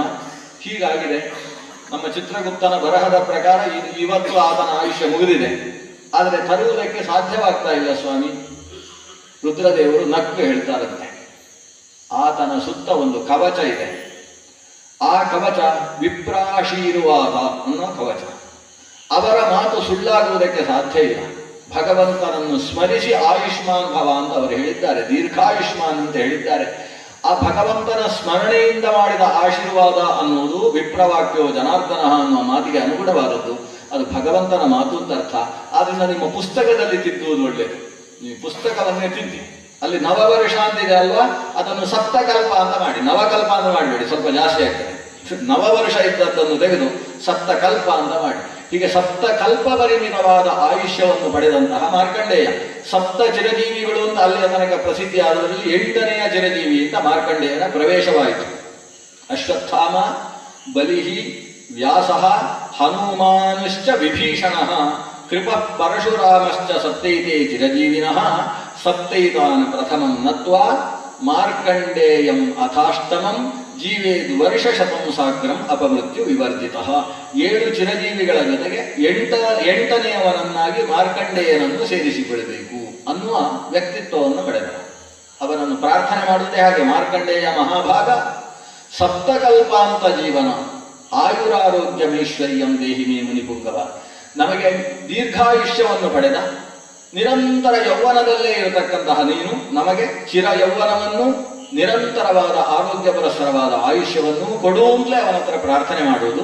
ನಮ್ಮೆಲ್ಲರಿಂದ ಪ್ರಾರ್ಥ್ಯನಾದಂತಹ ಮಹರ್ಷಿ, ಚಿರಜೀವಿ ಮಾರ್ಕಂಡೇಯ ಮಹರ್ಷಿ ಅಲ್ಲಿ ಬಂದದ್ದನ್ನು ಕಂಡು ಧರ್ಮರಾಜ ಪುಷ್ಟನಾಗಿದ್ದಾನೆ. ಆತ ಮಾರ್ಕಂಡೇಯರ ಹತ್ರ ನಮಗೆ ಕೆಲವು ವಿಷಯಗಳನ್ನಾದರೂ ನೀನು ನಿರೂಪಿಸಬೇಕು ಅಂತ ಅವರ ಹತ್ರ ಪ್ರಾರ್ಥನೆ ಸಲ್ಲಿಸ್ತಾನೆ. ಆ ಪ್ರಾರ್ಥನೆಯಿಂದ ಪ್ರೀತನಾದಂತಹ ಮಹರ್ಷಿ ಮಾರ್ಕಂಡೇಯ ಕೆಲವು ಕಥೆಗಳನ್ನು ಹೇಳ್ತಾನೆ. ನಾನು ಶೀರ್ಷಿಕೆ ಹೇಳುವುದಾದರೆ, ಒಂದು ದೊಡ್ಡ ಅಷ್ಟಕ ಮೊದಲಾದ 4 ಮಹರ್ಷಿಗಳ ಕಥೆ, ಶಿಬಿ ಅಂತಕ್ಕಂತಹ ಮಹಾರಾಜನ ದಾನದ ವ್ಯಕ್ತಿತ್ವದ ಕಥೆ, ಧರ್ಮವ್ಯಾಧ ಅಂತ ಹೇಳುವ ಒಬ್ಬ ಮಹಾಜ್ಞಾನಿ, ಮಾಂಸವನ್ನು ಮಾರಾಟ ಮಾಡ್ತಾ ಇದ್ದಂತಹ ಒಬ್ಬ ಧರ್ಮವ್ಯಾಧನೆಂಬಂತಹ ಜ್ಞಾನಿಯ ಕಥೆ, ಕೌಶಿಕ ಅನ್ನುವ ಋಷಿಯ ಕಥೆ, ಪತಿವ್ರತೆಯ ಕಥೆ, ಪತಿವ್ರತ ಮಹಾತ್ಮೆ, 4 ಯುಗಗಳು ಅಂದರೆ ಏನು, ಕಾಲ ಅಂದರೆ ಏನು, ಕಾಲ ನಿಯಾಮಕವಾದ ಶಕ್ತಿ ಕಾಲಾತೀತವಾದದ್ದು ಹೇಗೆ ಅನ್ನುವುದರ ಕಾಲದ ನಿರೂಪಣೆ, ಹೀಗೆ ಅನೇಕ ಕಥೆಗಳನ್ನು ಆ ಮಾರ್ಕಂಡೇಯ ಮಹರ್ಷಿಗಳು ನಿರೂಪಿಸಿದರು ಅನ್ನುವ ಚಿಂತನೆಯ ಜೊತೆಗೆ ಇವತ್ತಿನ ಕಥೆಯನ್ನು ಉಪಸಂಹಾರ ಮಾಡೋಣ. ಶ್ರೀಕೃಷ್ಣಾರ್ಪಣಮಸ್ತು.